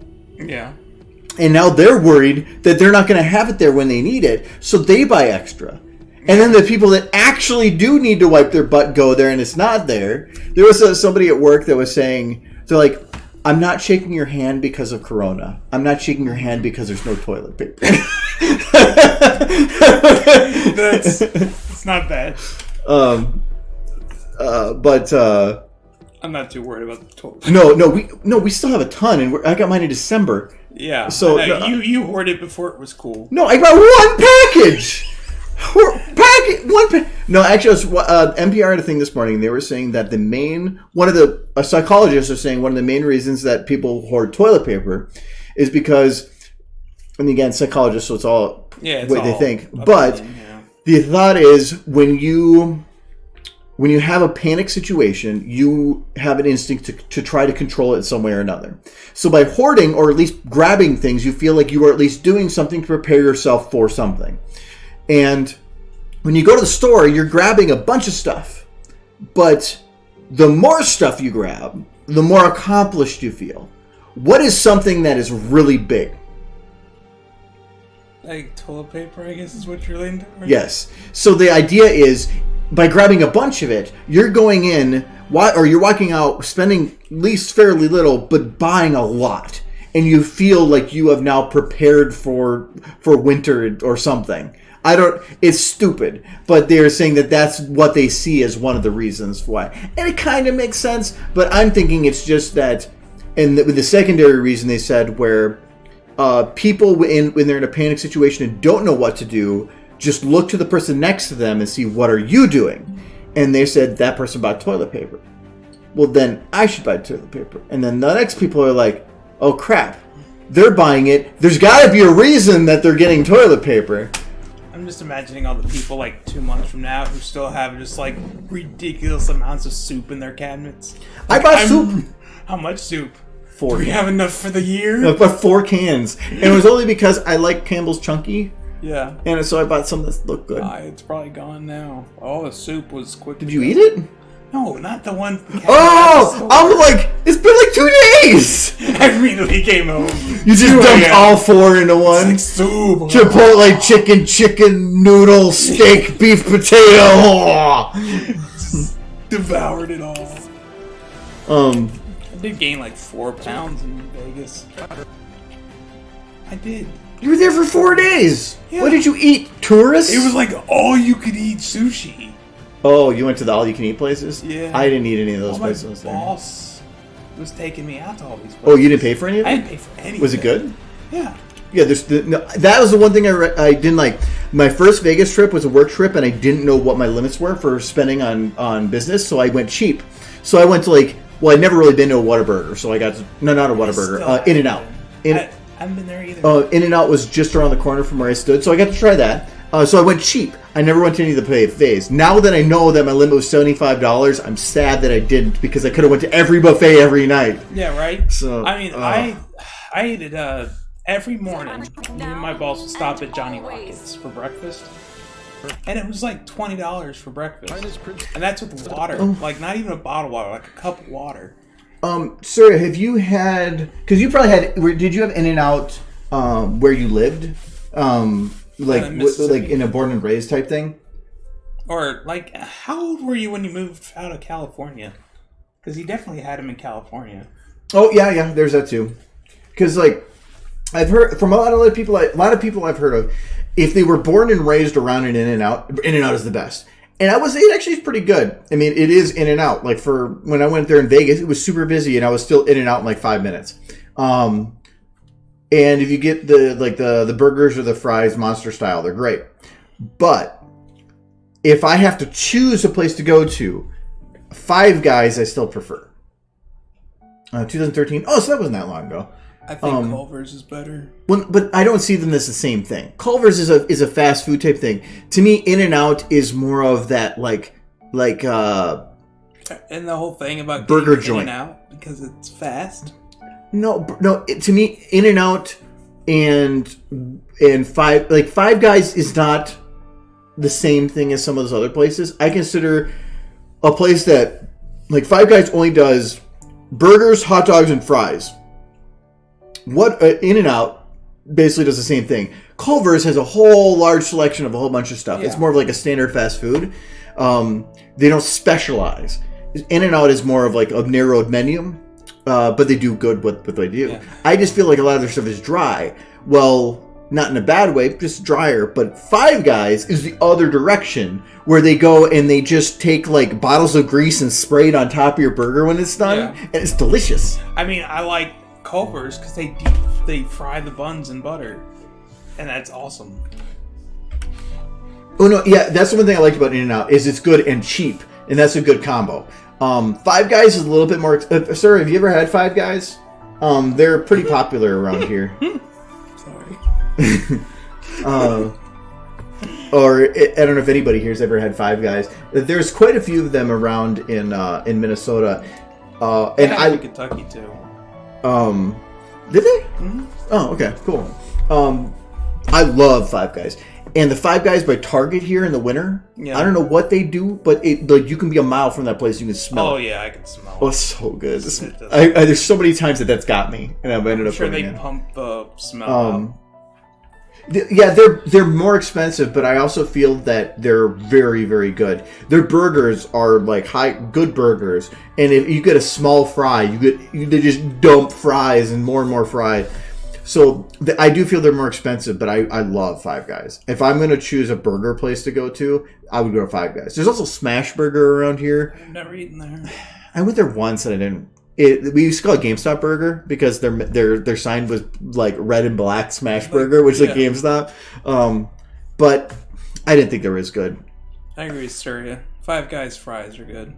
No, yeah, their fries are amazing. The burger, I could honestly take or leave it.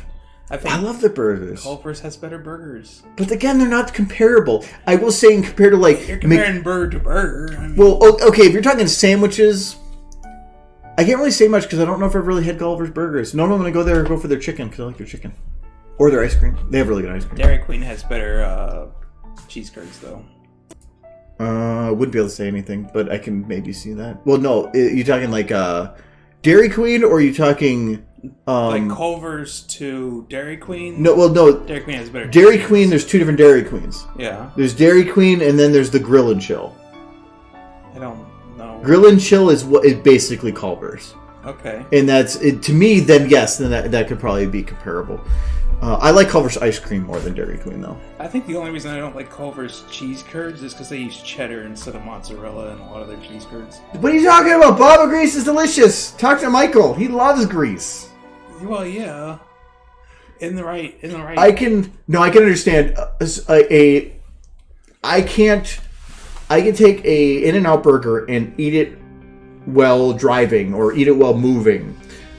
A Five Guys burger is an experience that you have to sit with because your hands are not usable in the time that you're eating that sandwich. You did teach me to start frying the buns in the hamburger. You just put it like a couple seconds down. Yeah, but I didn't do that before. It's better. I used to throw Is it better? away. Yes, it's better. There you go.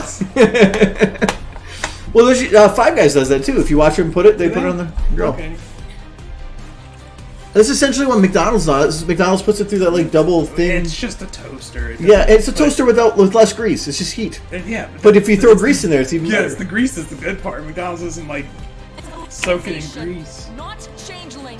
Rules Equestria now and always. I mean, I'm pretty convinced. You can say what you want about McDonald's being unhealthy, but I'm pretty sure the burgers we're making here now are far worse. Grease-wise, maybe, but with McDonald's, it's a lot of the other stuff that's in it that I'm more worried about. Like, they did a study to find how much of a McDonald's cheeseburger or a quarter pounder is corn. I mean, and so they looked to maybe in the bun. No, so they looked down to the molecular level, and they found that it was 90-something% was corn. All I know is the boxes always said 100% beef for the patties.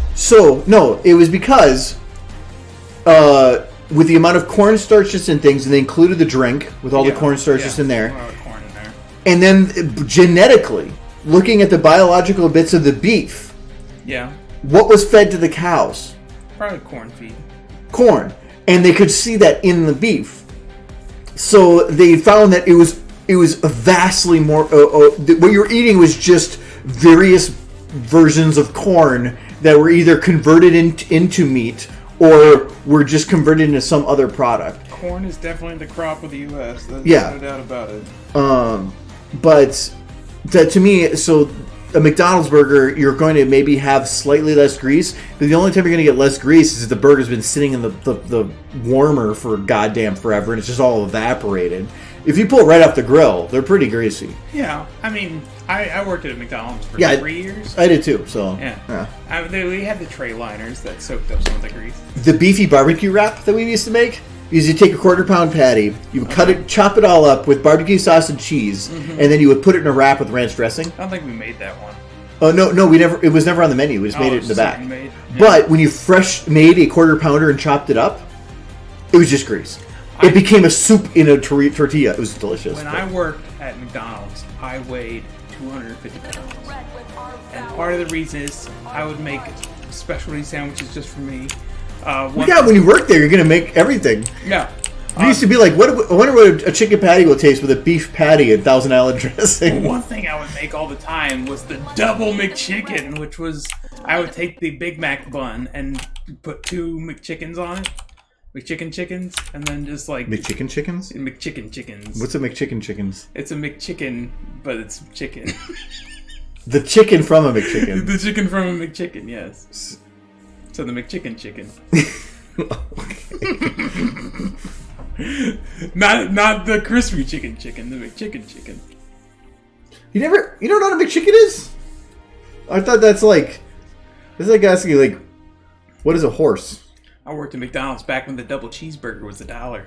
It was a magical time. The dollar menu. I remember Yeah. the dollar menu. I worked in there at that time. We used to also get a 50% discount and a free meal coupon once, so like get paycheck, but nobody cared because they just made whatever the hell they wanted. Yeah, whenever that's they what worked. we did. I'm gonna order a cheeseburger, but I'm gonna make my cheeseburger, and it might have a little bit more on it than a cheeseburger. Well, we were horrible at my McDonald's because something we would do just at random, we'd be like slow or something, and people would just pull out a McChicken nugget, right?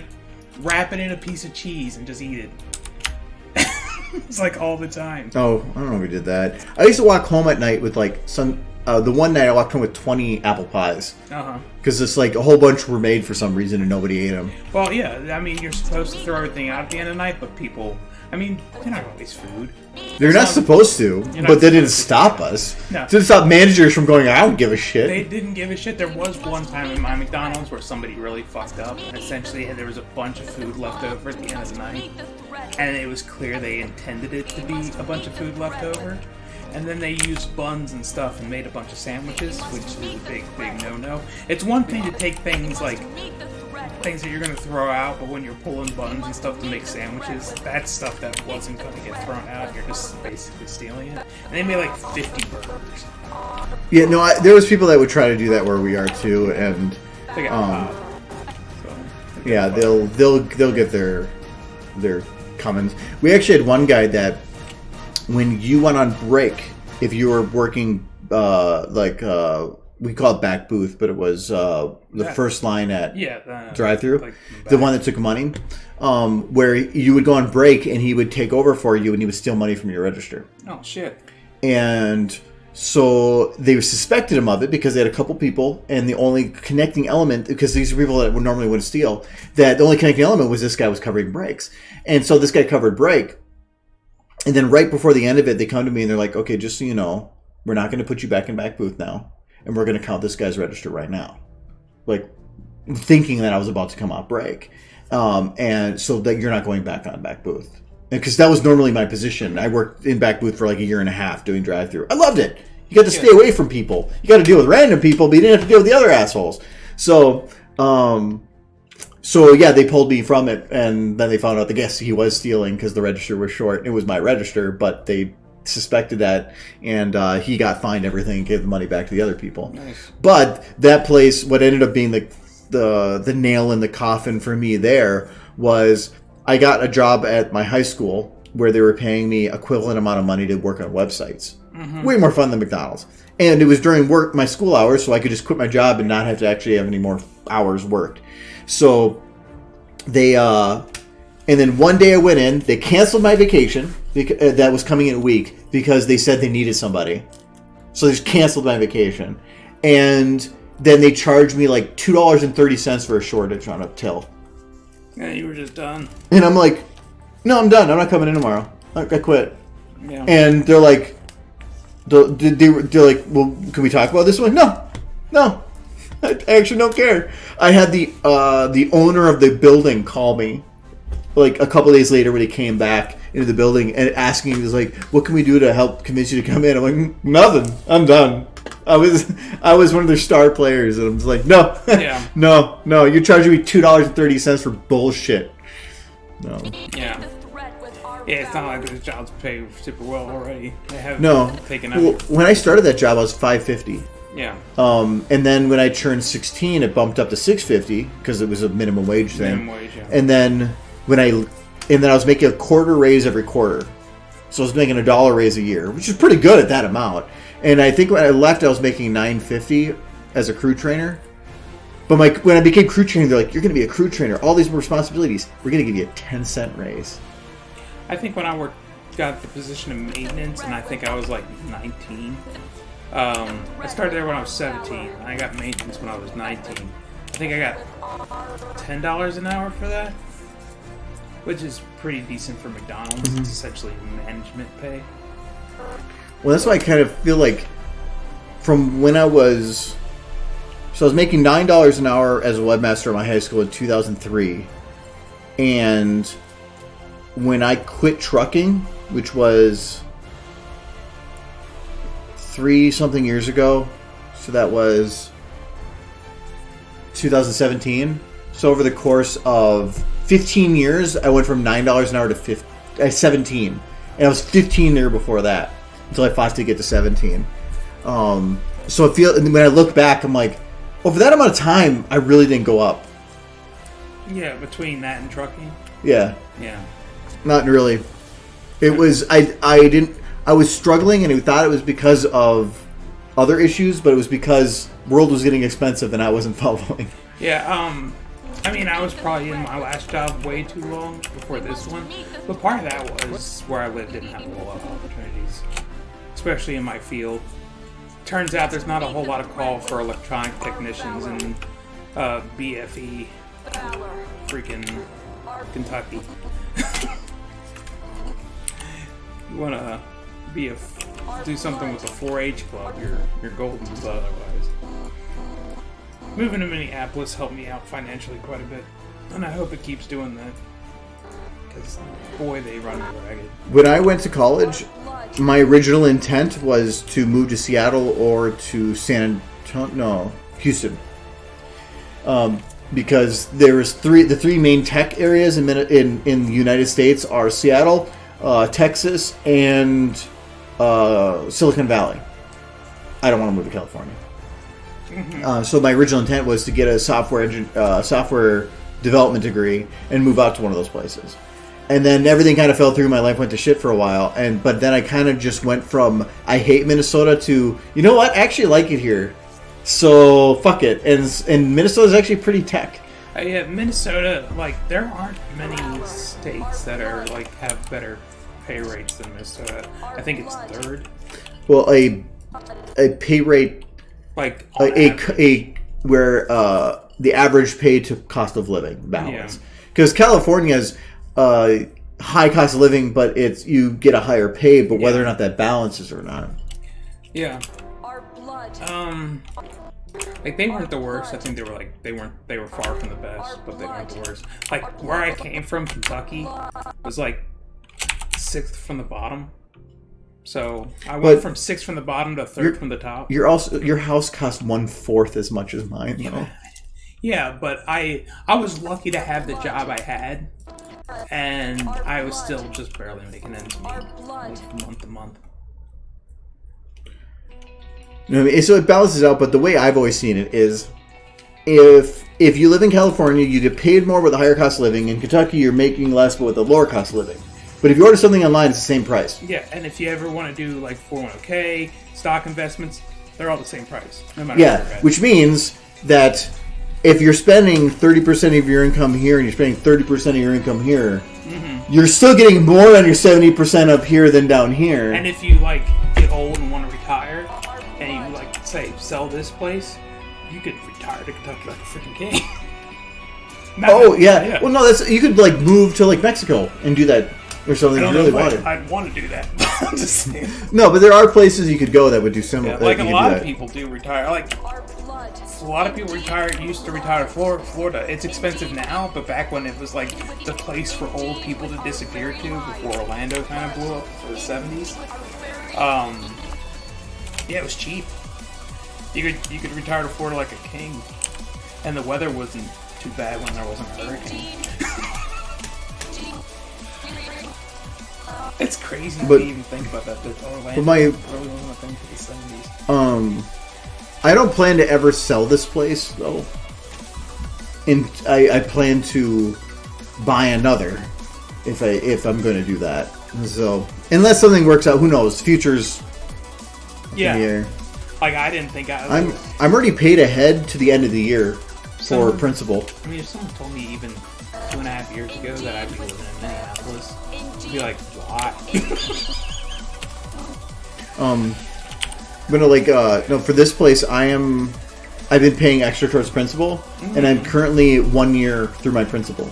Yeah. If you look at how far I should be through my principal, I am right now at December. Okay. So to where December 20 no, I put my entire bonus towards my mortgage. So I think it's like January, February. So you're good for a while. And I'm if I put everything I saved towards this place, I would pay it off in 8 years. Thing is, I don't think I'd buy this place. I like fixer-uppers, and this one isn't. I like this place. I'm looking forward to the spring, mainly. Well, it's gonna be warm. It's gonna be warm, and that'd be nice. Well, it's just with how the outside is. Once all the trees start blooming again, and it blocks out there, and it's just all trees again. Yeah. Once I can open up the windows, once I can use the deck, that's all I'm looking forward to. Well, I'm gonna go get a sandwich. Do you want another drink? That one looks empty. Yes, but I want one of those drinks.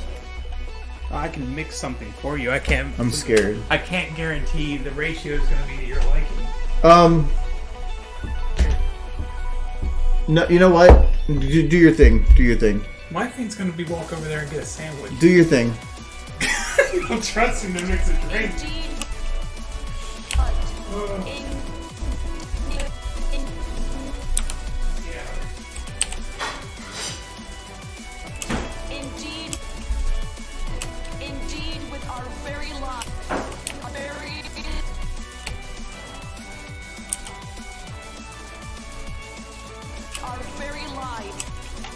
I've learned to appreciate Minnesota. I think originally I never really liked it. Originally it was just a rebellious when I was younger. I wanted to go to something different. I wanted to travel, but then I started actually traveling, and you see the positives and the negatives of everywhere. And Minnesota always felt like it was the middle road for everything. Like you have some cold winters, but then it gets warmer, and then you have some hot summers, and then it gets cooler. It's got good pay, but without being a high cost of living. So it felt like it was a good balance of everything. The one thing that people don't like is it's cold in the winters. I've lived here, so now it's kind of the point of that's just the way it is, and I'm just used to it, and it's not a bad thing. So I actually like it now. The only if some kind of opportunity came up where it was worthwhile to move, sure, I'll look into it, but that would have to be a damn good opportunity.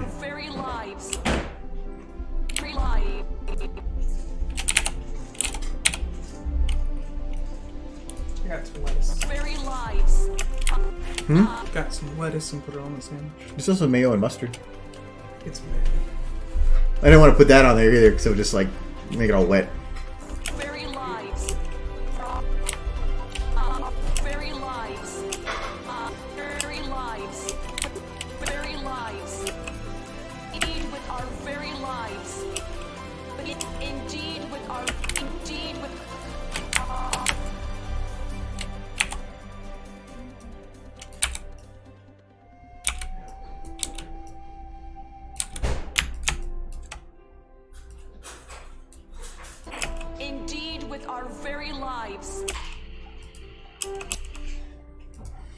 I probably should be kind of watching. So, like, from this angle...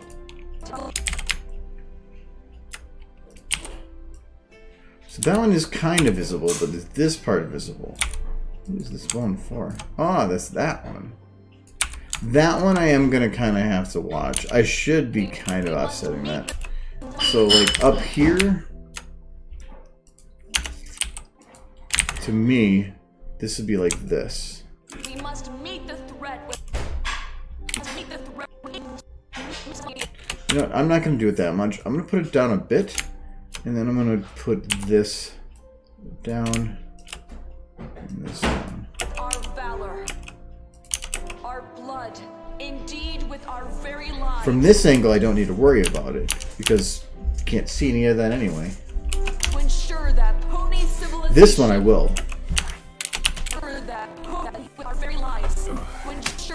Yeah, the one thing I'd say about Minneapolis over where I came from is just, yeah, there's a lot more opportunity here. Since for sure, there are things I miss about Kentucky. Mostly family. Well, that and the stuff you were born and raised in should know isn't as easily and readily available. I mean... You can't go and get Skyline chili? Well, Kentucky's always going to be home. That's just the way it is. I mean, I don't know that I'm ever going to really see Minneapolis as home because I didn't grow up here. Well, to me, home is still Blaine, like up north of here. Yeah. Like even here, I don't see this as home. This is where I live and this is my house, but that was home. Yeah. Like, I'm Surya probably feels the same way. Like, I'm sure he misses things about Mississippi.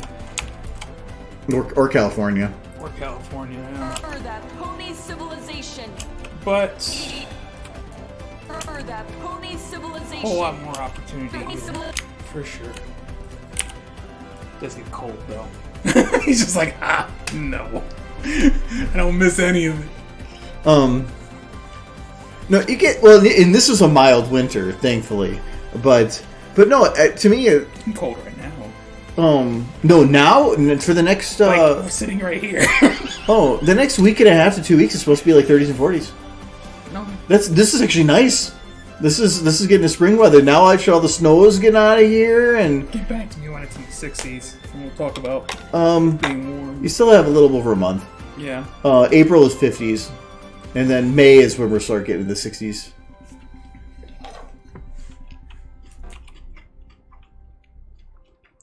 No, I get that's it. That's what I'm getting at too. Is the one thing I miss about Kentucky is my parents and my grandparents. Like, I think about them a lot, and I think the thing that bothers me the most about being here is realizing they're not going to be around much longer, and my opportunities to see them are reduced greatly by me being here. But at the same time, I have to think about the future. So, California food. I do hear the food's pretty good out there. Oh, when we were out there, like at least the places we stopped at for in San Francisco, they were pretty good.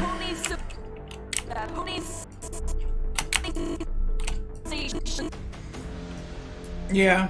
As far as Vegas was concerned, I suspect some of the food's good, but they charge way too much for everything. But Vegas and Las Vegas are different things. Yeah. There's Vegas, and then there's just the city. And as soon as when I took the bus to go to Fremont Street, Yeah. during the night you can't see anything, so you're fine. But then I went there during the day to go to the Mob Museum, and it's just run down.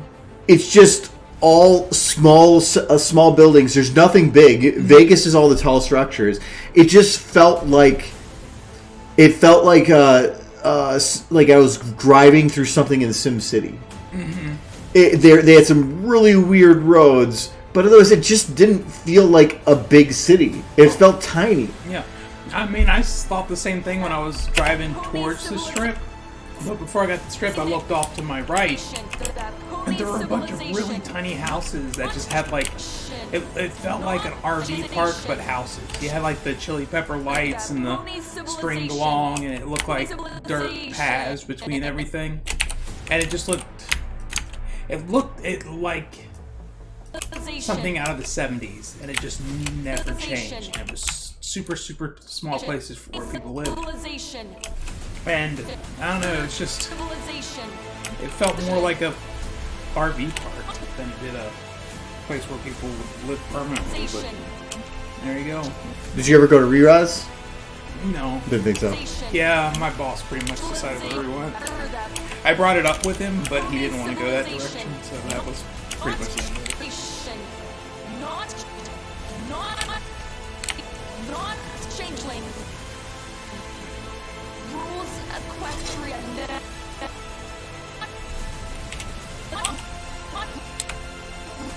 He was pretty happy just to eat at Johnny Rockets every morning. No, the reason I liked Riraz was it felt like it wasn't a big advertised restaurant because somebody that lived in Vegas said, "Hey, I live here. Try this place. You have to kind of go back around here to get to it, but try that one." And that was why it was good to me. It wasn't the big spectacle. It was just a restaurant from Vegas, a standard one in a back area.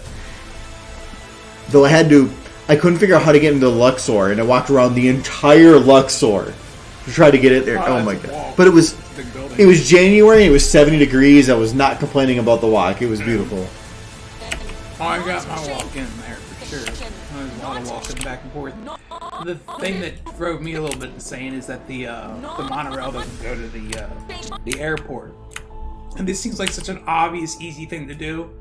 But I'm It was probably like lobbied from the. Yeah, that's what I was thinking. Is like the people who own the shuttles and the taxis and stuff. That's probably like 3/4 of their business. So they didn't want the monorail running to the airport.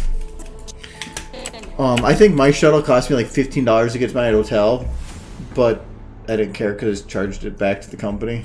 It was $10 for the shuttle to get to my hotel, but it cost me $30 to take a taxi back.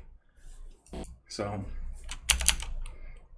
yeah, from my hotel to the airport. You had a late flight. You didn't have a shuttle at your hotel? No, the shuttles, they only run one way as far as I was aware. They'll No, drop you off. the one by me did, but though it ended up costing me in a way a bit more because the concierge that went to go grab my bag tossed it around apparently more than I thought and broke my DS. So I will say this thing once about that taxi driver though. He was taxi driver crazy, like the kind of crazy you expect your taxi driver to be, which was just magical. Like he was all about. No, sir. Yeah, the meetup tomorrow is actually canceled because of virus stuff. Some people are concerned, so they canceled. Before I was kind of like, that's kind of a stupid thing to maybe cancel, but now with where it is, yeah, it's better it's canceled. My only concern is the optimism that it's going to be done and over with in a month, and we can all go back in April. I think that's a little optimistic. We'll see. Changeling, not changeling. And not changeling. Not. Find out if my coworkers will even come back to work in April. No, we've never actually canceled. Or that's the first time we've ever canceled meetup. I don't think it's ever been done before. There's been smaller ones because of conventions or whatever, but that's the first time it's ever been canceled. But, I mean, it's the first time, like, the NBA's ever had to cancel stuff, or March Madness, so it's definitely a lot of firsts. Did you watch Stephen Colbert recently? No, I don't watch him anymore. He's got no audience. Daily Show's doing the same thing. They did he has a tribute to the audience song. Yeah. That they made. I saw. No, but that makes sense too. It's more of the best way to get over it quicker is to just keep everybody away from each other. Seth Meyers, he canceled his show altogether for the time. Really? Yeah. I can understand removing an audience at least, but I'm curious if they're going to add a laugh track, and I hope if they do that they make a joke out of the laugh track. From what I've seen, basically they do have an audience quotation mark, but it's people who work on the show. Okay, yeah, it makes kind of sense. So it's like they're already going to be there. Yeah, they're already there. So, but playing to an audience of people who wrote your jokes isn't quite the same. Yeah. Ha ha ha ha. No, the tribute that Trevor Noah did was great. Plus, they put him at a piano, and he hits like 2 keys, and then after that, you could see from a distance when you split that the notes were playing and his hands were moving. I'm like, oh, he plays piano? Nope. But he makes fun of the audience. Like, you know what I'm gonna miss? I'm gonna miss that guy that laughs awkwardly, and then it has the guy in the audience laughing. Like, so, but no, it's no, that was pretty fun.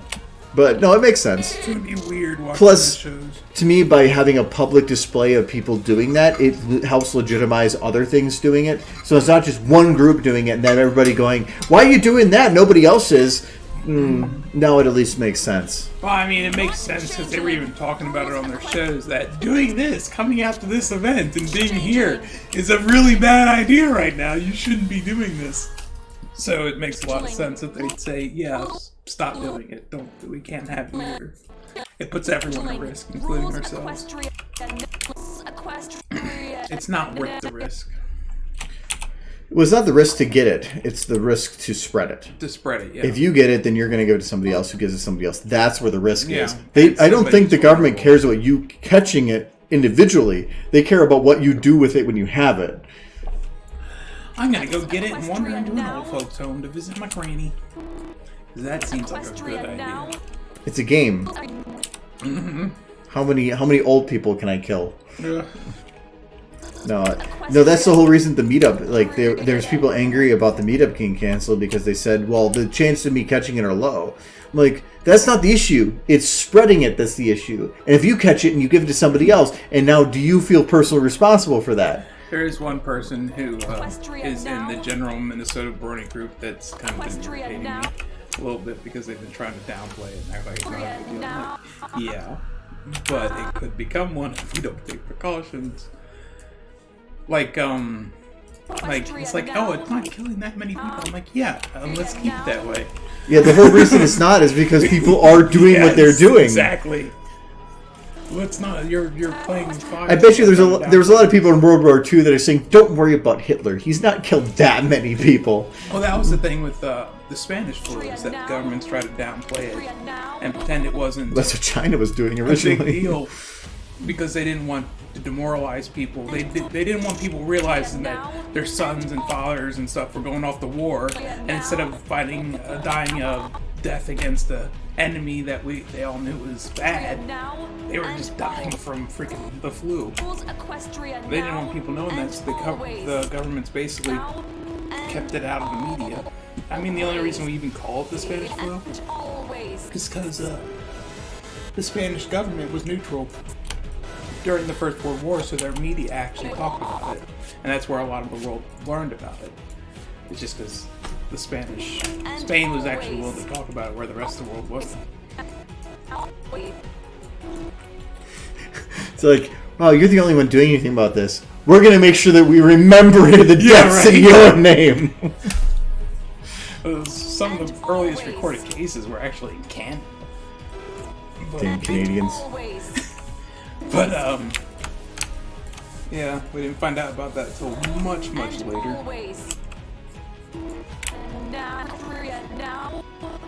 It was most likely went over to Spain and Europe on U.S. troop ships.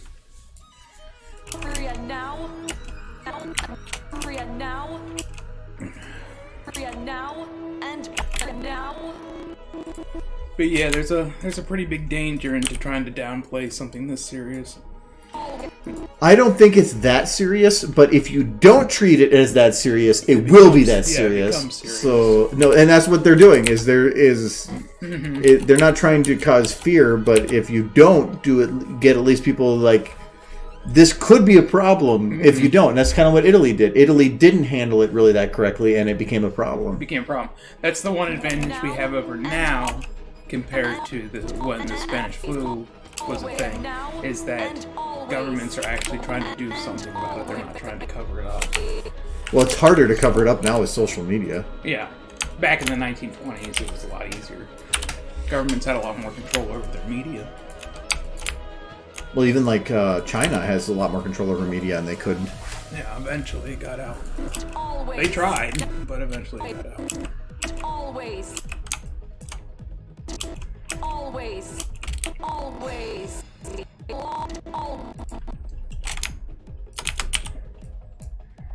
Always.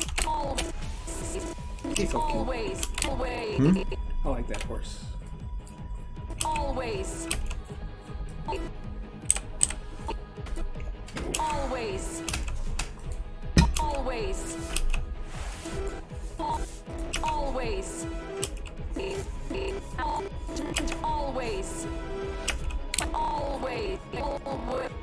Yeah, as much as it's probably a bad idea, I'm really hoping they don't cancel Winnie City.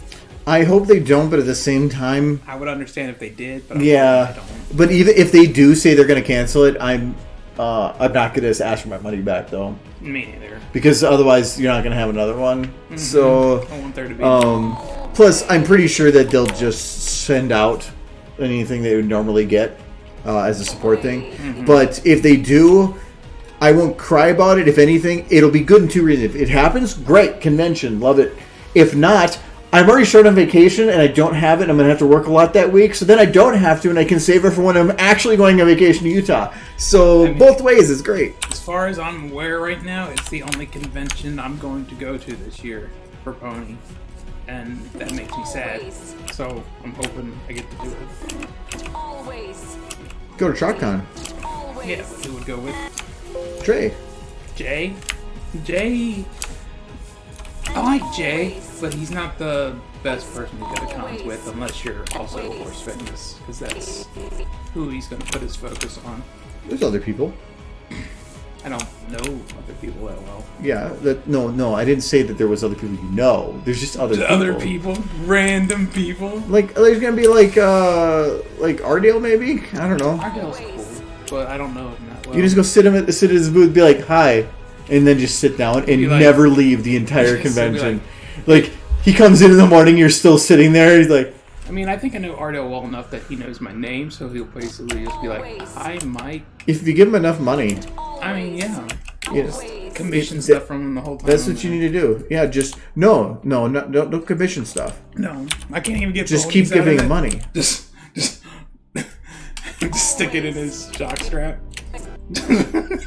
They got weird. Like there's other places you can put money. You can like put it under his like mat or like maybe in his pocket, but you want right to the underwear. Throw it in the air, make it rain on him. Yeah, but don't be touching his butt. That man's had enough work on his butt. Yeah. Yeah, he had that thing where I don't remember what it was, but he had to go in for some butt stuff. Okay, well. It was, yeah, I can't remember the full thing. Don't pay Ardale for butt stuff. I got it. Or do. And always. And always. No, to me, I kind of want to go to a convention where I don't know anybody. Jay's awesome. He was looking at Suria's thing. He's like, you idolize Jay for one second. Jay's a cool dude. He's one of my favorite people. Mm-hmm. But Jay's kind of went off to do his own thing, and he's doing good with it. So I think it's great. Always. But I feel like it'd be fun to go to a convention to where a pony convention where I don't know anybody. The problem is I cannot do that anymore. I know somebody at any convention. So, because I want to see it from the other perspective, and I never can. Just go to TrotCon and tell no one. And But Mark glasses. But if I go and look at the community guest list, I know half the people. That's why you gotta wear the Groucho Mark glasses. Maybe I'll just change glasses. I'll get ones with white frames, and nobody will know. Shave your face, and I probably will could recognize you. No, actually, when I started out, I was shaving more. Yeah, but it's been so long. Maybe. If I shaved up my goatee, I'd come downstairs and you'd be like, Invader! No! Just start swinging. Ray! Stranger danger! I'd be like, no, Andrew, how do you know my name? Go away! You without a goatee would be weird. It is weird. I hate it. When was the last time you did that? I grew this goatee when I was 23. And I had no, wait. Oh, when I was 23. Wait, it's the same hair? Huh? I mean, it's probably grown and I've cut it, but when I was 22, I think I had a Fu Manchu, like down to here. Why? Yeah, that's a very good question. Okay, that's the very good answer. But I essentially trimmed it back and grew out the goatee, and I've had it ever since. And so this goatee's been on my face for about a decade.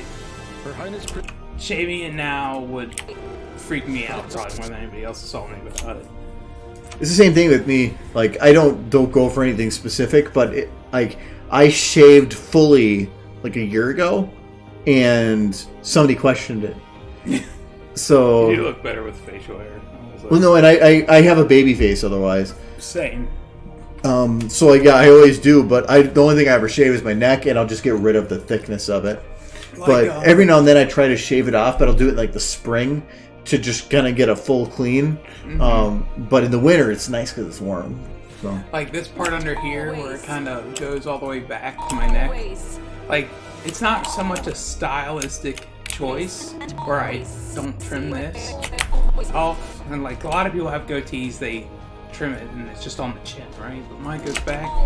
The reason I do that is because I used to shave with razors, like just big, cheap, big throwaway razors. And when I shaved this part of my face, it would tear it up. Like, I would always, the skin there is more sensitive, I guess. And it would always tear up my face, so I just left it. So now it's just become part of the design of the goatee, I guess. Her Highness. I think it looks better too, so we'll leave it. But the main reason I have facial hair is because I'm lazy. I don't like shaving. So I just, if I have to shave all the time to stay baby faced, it would take a lot of work.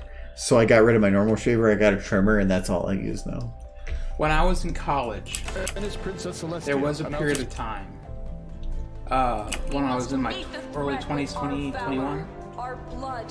where I had a beard, like a full beard, because I was just in college. I wasn't working at the time. I was just out of the surgery for Our blood. that you're well aware of. Mm-hmm. I just got out of the surgery, Blood. so I wasn't working. I was only focusing on school.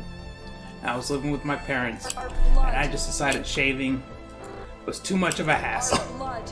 Indeed, with And I our grew a very beard, like a lives. proper, like down to my Blood. chest Indeed, beard with our very lives. at the age of To 21. ensure that pony Because I started growing civilization, facial hair not super early. changeling, I think rules Equestria now I think I started having to and shave when I was always. 16, like Meet the regularly. threat with our valor, our blood, indeed with our very lives, to ensure that, I was very a lives, hairy kid. to ensure, I was a hairy kid. Well, good to know you haven't changed much as you grow older. No, I just got even hairier is all that's happened. No, they say, I think it was Seinfeld, I remember hearing, like, growing older is just having your hair move the top of your head to your back. It's a big part of it, yeah. very lives, to ensure, our very lives, to Well, ensure, if you have money, you can pay somebody to move it back up for you.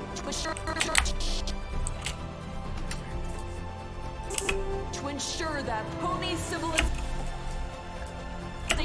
That To means ensure sounds so that good. pony civilization, Super. not changeling, rules Equestria now and always. Rules Equestria Just now nitpicking at it and now, aren't you? always. Just kind of nitpicking at it. Tail. You know? So, like, here, when it shifted, the tail wasn't actually moving at all, so I just had to balance it out.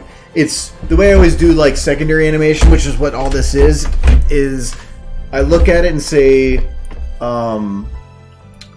what part of this doesn't feel right? And I just go off feelings, and it just, everything else felt, like, smooth, and it just blended and mixed with the background, and you could ignore it, but that felt suddenly jarring, and I was like, okay, but that needs to be touched. I don't know how, I just touch it. And the nice thing with secondary animation is you just touch it. And it's anytime there's exclamations and words, you just you have it go up. So Indeed, when she says indeed, indeed. so it goes down, and so I put the tail down. With our very lives. And lives is a big word, so I wanted to have the tail go back up. So I kept it down the whole time. Indeed, with our very lives. Surya, that's just the inside of my head, like most days. As you're hearing. Not changeling, Especially right after I started watching Pony, not that was just changeling. pretty Rules much the inside of my Equestria head. now and always. I had this weird time right after I started watching My Little Pony where I heard Pony in everything. Like everything was Pony spike. I'd be listening to just any random song, and if I didn't understand the words, you know how like you have those words that just sound like garble, but you're still kind of into the music. Like what was that video? Cluster Jack. Yeah, the one I made. Yeah. Like what's that song? Hold Me or something that they're singing? Like Hold Me. No, it's Take on Me. Take on Me. But all's I heard. No, it was something else. Yeah. No, what was it? But yeah, everybody said it sounded like Pony. Yeah, it's just Pony. That's all I heard. And that was stuck in my head for so long. It was Call on Me. Now and No, all they said was Pony. now Surya, it was just Pony. always. Over and over again. And there was a bunch of Always. Applejacks. And And it was always. beautiful. Is it better with the head shaker? Always. And always. I like it. I think it was So it's a now and always. I like it. Always. Because it seems like Always. it puts more emphasis on it, what she's doing, like she's really into it. Now. Equestria now. Call on me. So they're saying... Call on me. That's what it was. Thank you. So they're saying, call me, or call on me. Call on me. No, they're clearly just saying pony. Pony. You're taking 3 words and turning it into 1. That's all I heard. I don't know what they were saying, but it was pony. Have you heard of Freudian thoughts? No, My Little Pony did that to my brain. I am well aware. Every programmed you. Is that all you hear from everybody, and you just like rewired your brain that every word anybody ever says is just like, different variations of At pony? least for my first 3 years after started watching the show, my brain was like hardwired to hear pony and everything. Like, I would even listen to that one song, Feel Good Inc. from the Gorillaz, and I even just mentioned the word pony once, and they were just talking about pony races. For some reason, that increased my enjoyment of the song tenfold just because they said pony. My brain was just mush. Thanks, my little pony. Equestria now. No, the way I see it is that you were just a brony. Yeah, that's just what all brony did. All that is somebody would hear the word pony in something, and then somebody else would hear it, and somebody else would hear it, then somebody else would make fan content based on it, which would then make like a full damn animation just because the word pony popped up somewhere. I mean, did you use that song in Cluster Jack because it just sounded like pony? No. I think it was just I was looking for something with a hard beat, and I was listening to that song here and there. So, yeah. And the only reason that exists is because the cluster buck that I made from before that had no Applejack in it, and people made mention of it. And so the day after I put that out, I put that one out. I made it in one night. Yeah, it was great. Rules Equestria All those now. Applejacks. Equestria now. I remember Jay being very excited about that. Equestria now. Rules Equestria now. He's forever an Applejack always. fan. Always. Like, he might have moved away from making pony Always. content, but every time you watch his live streams or anything, his room's just filled with pony. And he's got, like, a big old Applejack just sitting behind him. He's moved away from stuff, but it doesn't mean he still doesn't have influence. Oh, From. he loves the show. Like, he might not make content for it anymore, but his love of the show hasn't really changed. He still tries to get Mo to watch it, but Mo won't. Always. Now and Jay's always. cool. No, I'm kidding. Equestria now and always. Now and now We should hang out with him and more. always. And now and He's got a lot of always. friends. He has a lot of furry friends, yes.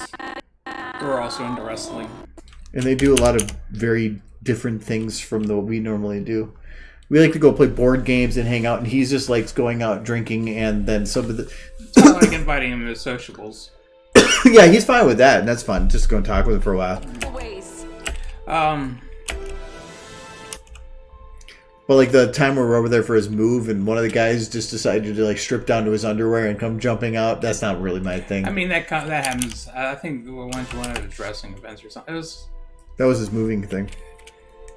I remember, no, it was his birthday as well. I'm thinking. Oh yeah, his birthday. Yeah, it was his birthday. Yeah, and then some dude was walking around there underpants Highness for a bit. Princess Celestia Yeah. Probably the same announces guy, plans I'm for guessing. Yeah, that kind of thing isn't my thing. Celestia.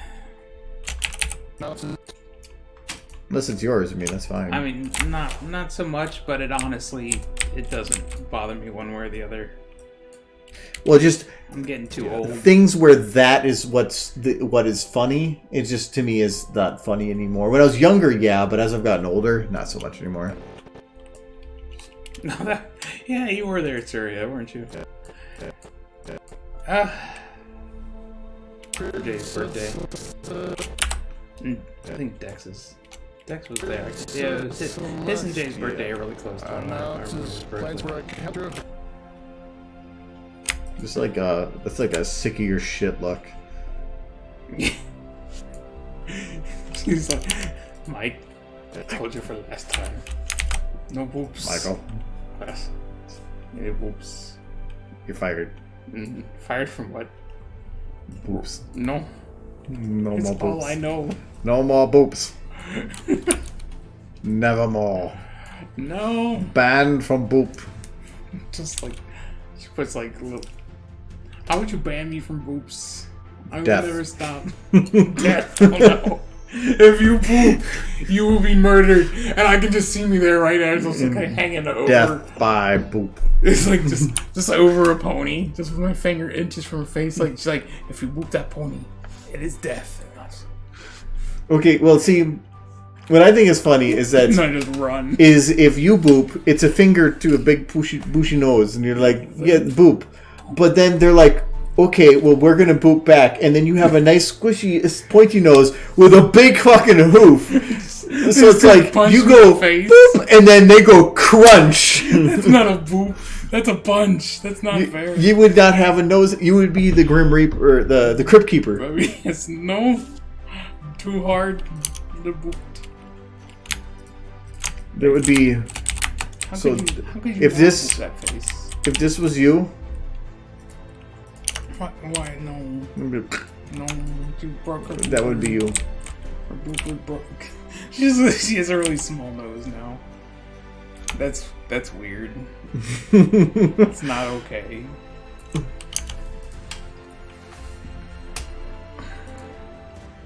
We must meet the threat It's too weird. with our valor, our blood, indeed with our very lives. I feel like she needs to be doing that with like when they were To ensure that pony civilization. I feel like it looks like something, but I can't put my finger on what it was. That would be called booping. That's from years of booping. Like all the ponies in Equestria's noses just look like that after I've been there too long. They're all just booped. Excessive boops. They got no snoots left. They got worn away. No. Boop enhancement drugs.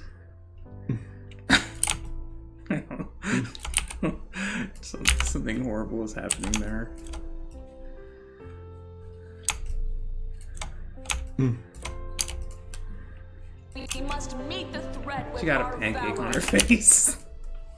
That's all that is. Our blood, indeed with our very She got a lives, sinus infection. to ensure that pony It's a bad one. civilization, It's a not bad one. changeling, rules Equestria now and always.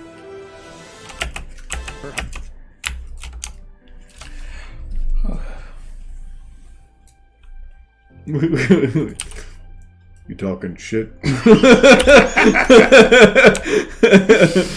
It's like when they have like the guys with mustaches in anime, and all they do is just be The like, mustaches "Hello, Mustaches moves. hello, Michael. It's awful. Poor Celestia. My name is Celestia. She had her booper My booper. broke. It's fine. Well, look at this. It's a weapon. It's just, it's fending you off. It Wah! fights off the booper. I'm a black belt in nose karate. Oh. Oh no. Now she got Squidward.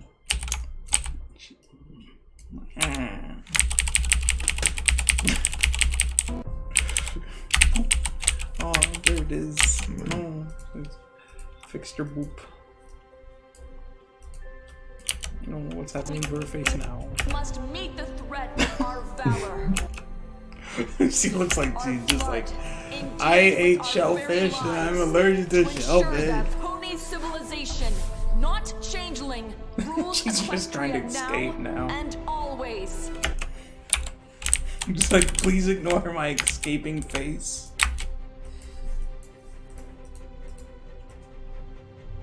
Oh, that's cute.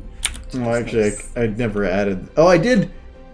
I actually put nose wrinkle Our blood, a lot in the indeed beginning with our here, very lives, but then I didn't do anything more after to that. ensure that No, meet the Anytime you do E or O or certain sounds, anything that's gonna pull your face back, I tend to put the nose up. threat with You do need to make the ponies scrunch more. Have you ever made the ponies do scrunch face? I feel like you have. I'm drawing a blank. We must meet the threat with our valor. French face is cute. Our blood. Indeed, with our very lives.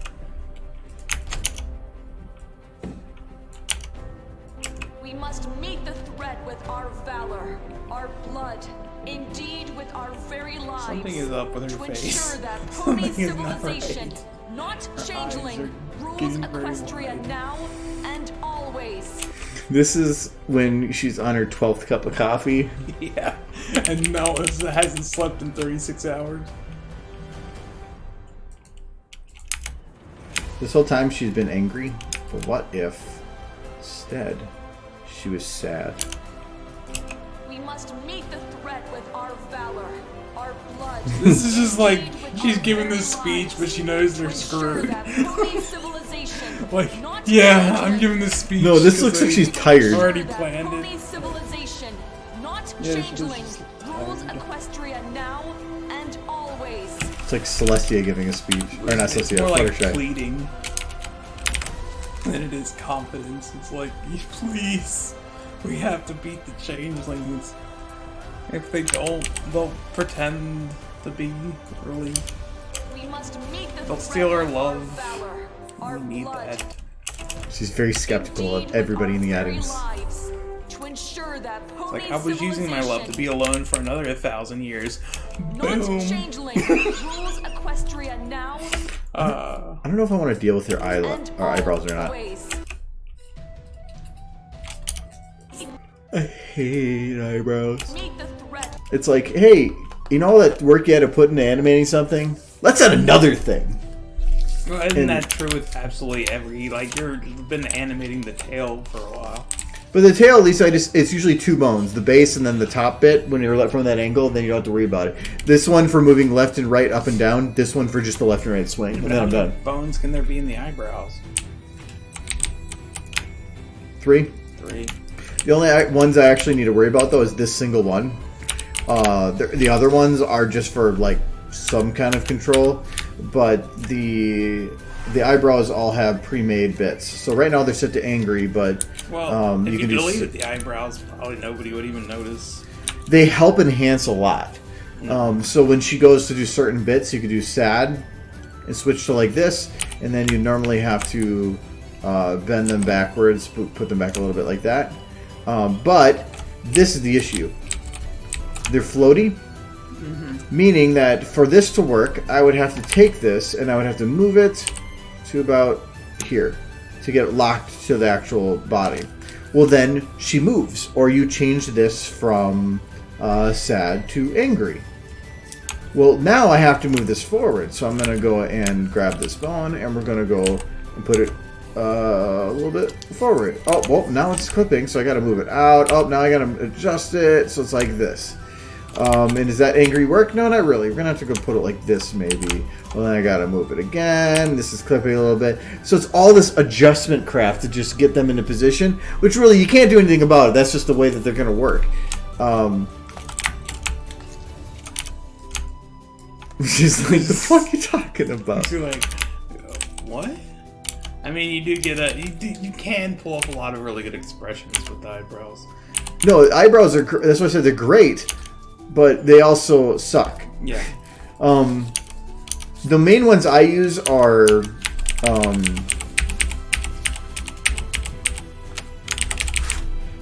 undo all that, are angry, sad, and surprise. There we go. Surprise is actually pretty useful for, this is angry mixed in. Actually, I'm going to do wide surprise because you don't do the full amount. You just kind of do this and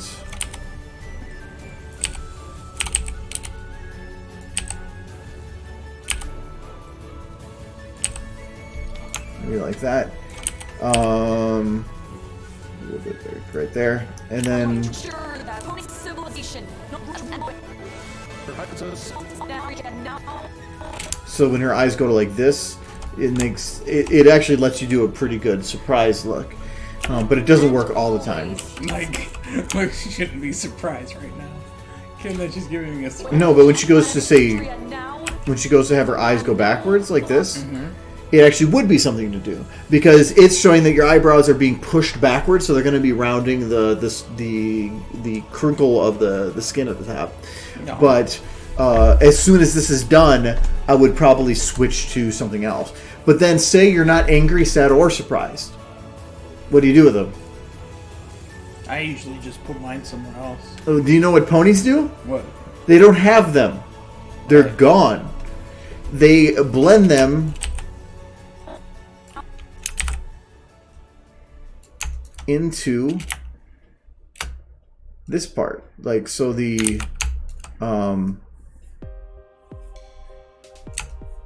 very top of the eye here, they'll just kind of come out of there. So in the cartoon, it's assumed that this is, and that's what these are. This is your eyelash. The other one is just for added expression when needed. So technically in here, if there's neither, you would get rid of it. But you're working at a lot higher frame rate than Flash. Where do you get rid of them?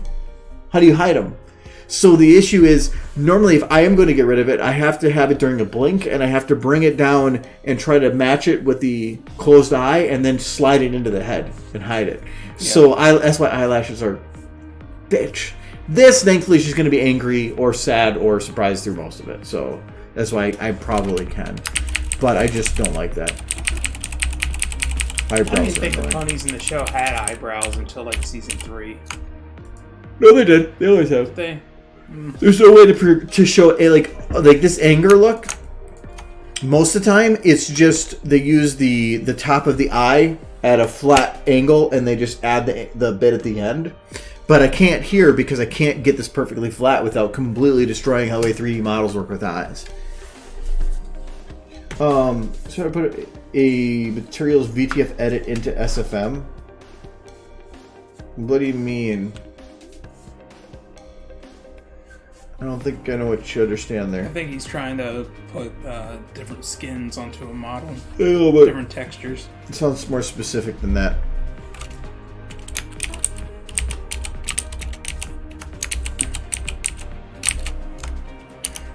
Meet the threat with our valor, our blood. Okay, so what hair am I able to move other than the tail?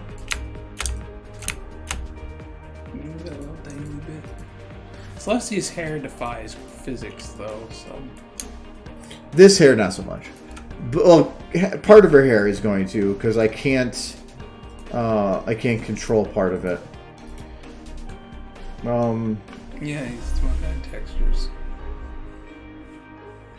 The only thing to do to have the SFM find it is to put it in a public location that SFM recognizes. So really, anything in user mod is anything user mod materials. It has to be in the materials folder. If it's not in the materials folder, then it doesn't look anywhere else. So that's one thing. But other than that, if it's a VTF file, it should see it. Not a VTF, sorry. It has to be a VMT file. SFM doesn't look for VTFs directly unless it's a particle, I think. But not even that, I think it looked for the VMT. Gobos, it doesn't look for the VMT. So as long as the VMT is correct, and in the VMT, if you find the file on... So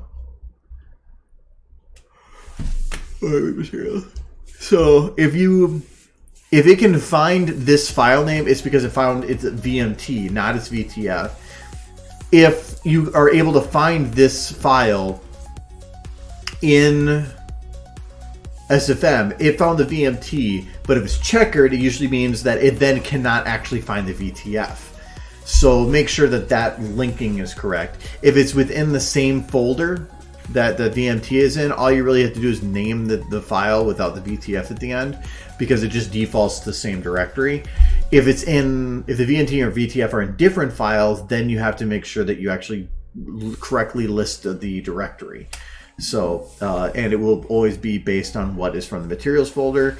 So, for instance, if I needed to find like rock wall here, it's saying to go within world, building, and then rock wall. So you can see here, world, building, rock wall.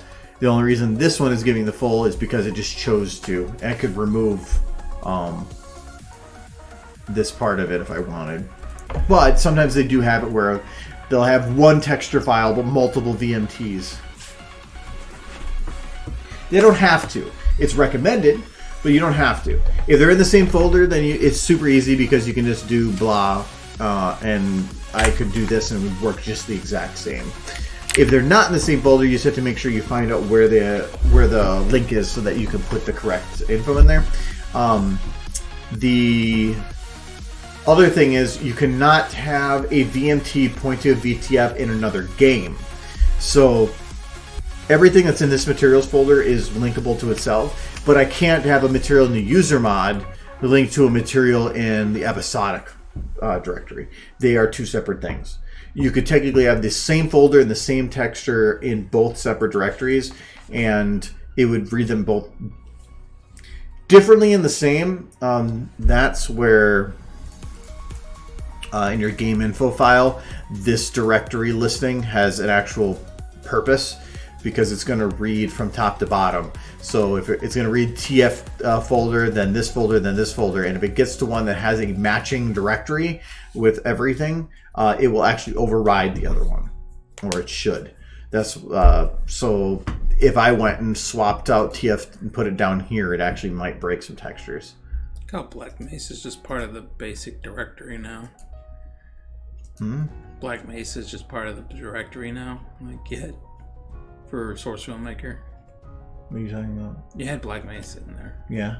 I downloaded its assets like 2 years ago. Yeah. Why would it be part of its base directory? I just saw like all the base Valve games, and then Black Mesa was in there. Yeah, because I downloaded it, so I threw it in here, but I put it towards the bottom because I don't want to inject it in with these ones. Yeah. Any of their game files I have to put at the top because that's the way that it was built. I don't want to then when I go to have mine come in, it does whatever. But I have memory issues, so I have to disable some. So I have Day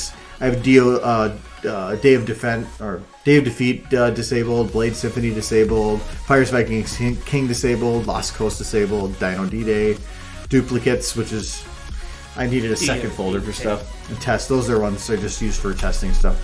Just even bringing up DoD takes me back. I used to play the heck out of that game. Never didn't care, but I found it useful. Yeah. So yeah, just make sure that your VMT file is correctly pointing to your VTF. So if your issue is that you can't see the texture at all, your VMT, there's something wrong with your VMT where it's not able to read it. But if you're able to see the texture in SFM, but it's coming up black and red, it's because the VMT can't find the texture itself. And there might be various elements of it. So like some of these textures, like this one has two different parts, make sure that they are both linked to correctly to its file. And if it's still an issue, then there might be something actually corrupt or wrong with the VTF itself.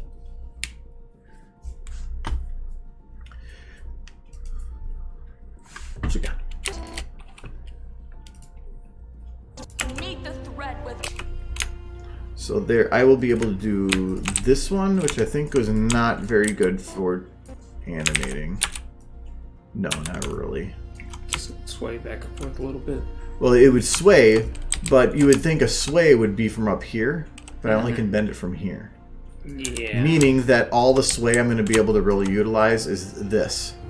And even then it's going to be minor or very, very small. I cannot. So she's going to be hairspray hell. It does sound like Celestia. This one doesn't have any bones, so it won't move at all, which I hate, but whatever. This one I'll be able to utilize, but this is the most important one out of her head. So is there any on the back of her head? There is not. So there's none for this, which even for that, all I would do is twist it. Like when you turn the head, just twist a little bit to like get like lag behind. But this one, this is the most important one of every time she turns her head, and she does a lot. So I need to have this just lag behind. I don't really need to have, I think, this done. No. If I twist it like this, it's going to look like it's on a pivot. If I twist it from here, it's going to add a lot more depth. So I'm probably going to twist it from there. I might have to bend this a little bit from here. Oh no, that moves the ring. Ugh, maybe not. If I was going to do that, then I have to like offset it.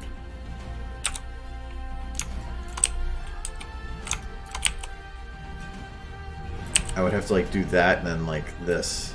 Indeed,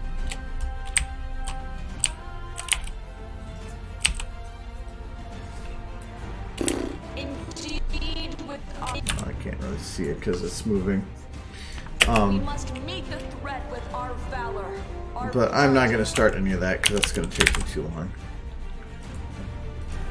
And no, I don't want to get involved with that. So hopefully that solves your issue, Surya. Oh, I forgot I haven't turned off Rathian's messages for people following you. So it says, Surya Dragon is now following you on my phone. So... I've yet to follow Rathos. I've yet to follow Rathos. Your rent went up.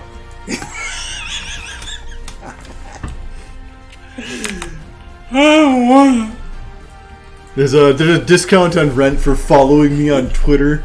I follow your main account. Oh, that's not enough. There's now 4. No, there's 4. Oh, I do follow Dolphin. Oh, okay, you're halfway there. Yeah. Okay. But yeah, I'm not gonna be able to do any more on here. But next time I'll try to get that hair done. I should be able to get that done. That hair is gonna take a little while. This one probably won't take that long. I don't even have to animate that much of it. I really wish it just had. It does have jiggle bones. Does it have jiggle? Oh, it's jiggle bones, but it's not jiggly. So. You get sick, I'll have to go buy more soup. And there's no more soup I'm left. gonna go spit on your bed. I don't care. I legit do not care if I get sick or not. I'm just concerned about getting other people sick. Yeah, that's why, like you said, you just hope I get sick first. Well, yeah, because otherwise you're going to kick me out. If you get sick first, you'll be like, Mike, I'm glad you're here to help me get better. If I get sick first, you'll be like, yes! I'm totally gonna say that. Yeah. No, I'm gonna call the doctor, and then they're gonna put a lock on our door and and seal the windows. I mean, I'm not really concerned with work since all my coworkers have already abandoned ship, so it's whatever. our blood, indeed with our very lives. As long as I'm well enough to go to work, I'll go because there's no one there to get sick. But all the electronics you're playing with? None of this stuff is like. But then who do you give it to? I give it to a UPS guy. In a box? Yeah. The U package? Yeah. And then somebody at the other end does what? Nothing has been transferred through packages that anybody is aware of. It's all been person to person. Yes. Well, until the virus mutates. Yeah, then it's going to come out of the box and punch people. And then we're fucked. Yeah, I know, right? Okay, but I'm going to end it there, so... So yeah. Blah, blah. It's Friday. Have a good weekend. Don't get sick. And if you do, that sucks. Get better. Don't be stupid. Drink your vitamins. Eat your orange juice. If you look, the cure for coronavirus is Flintstone vitamins.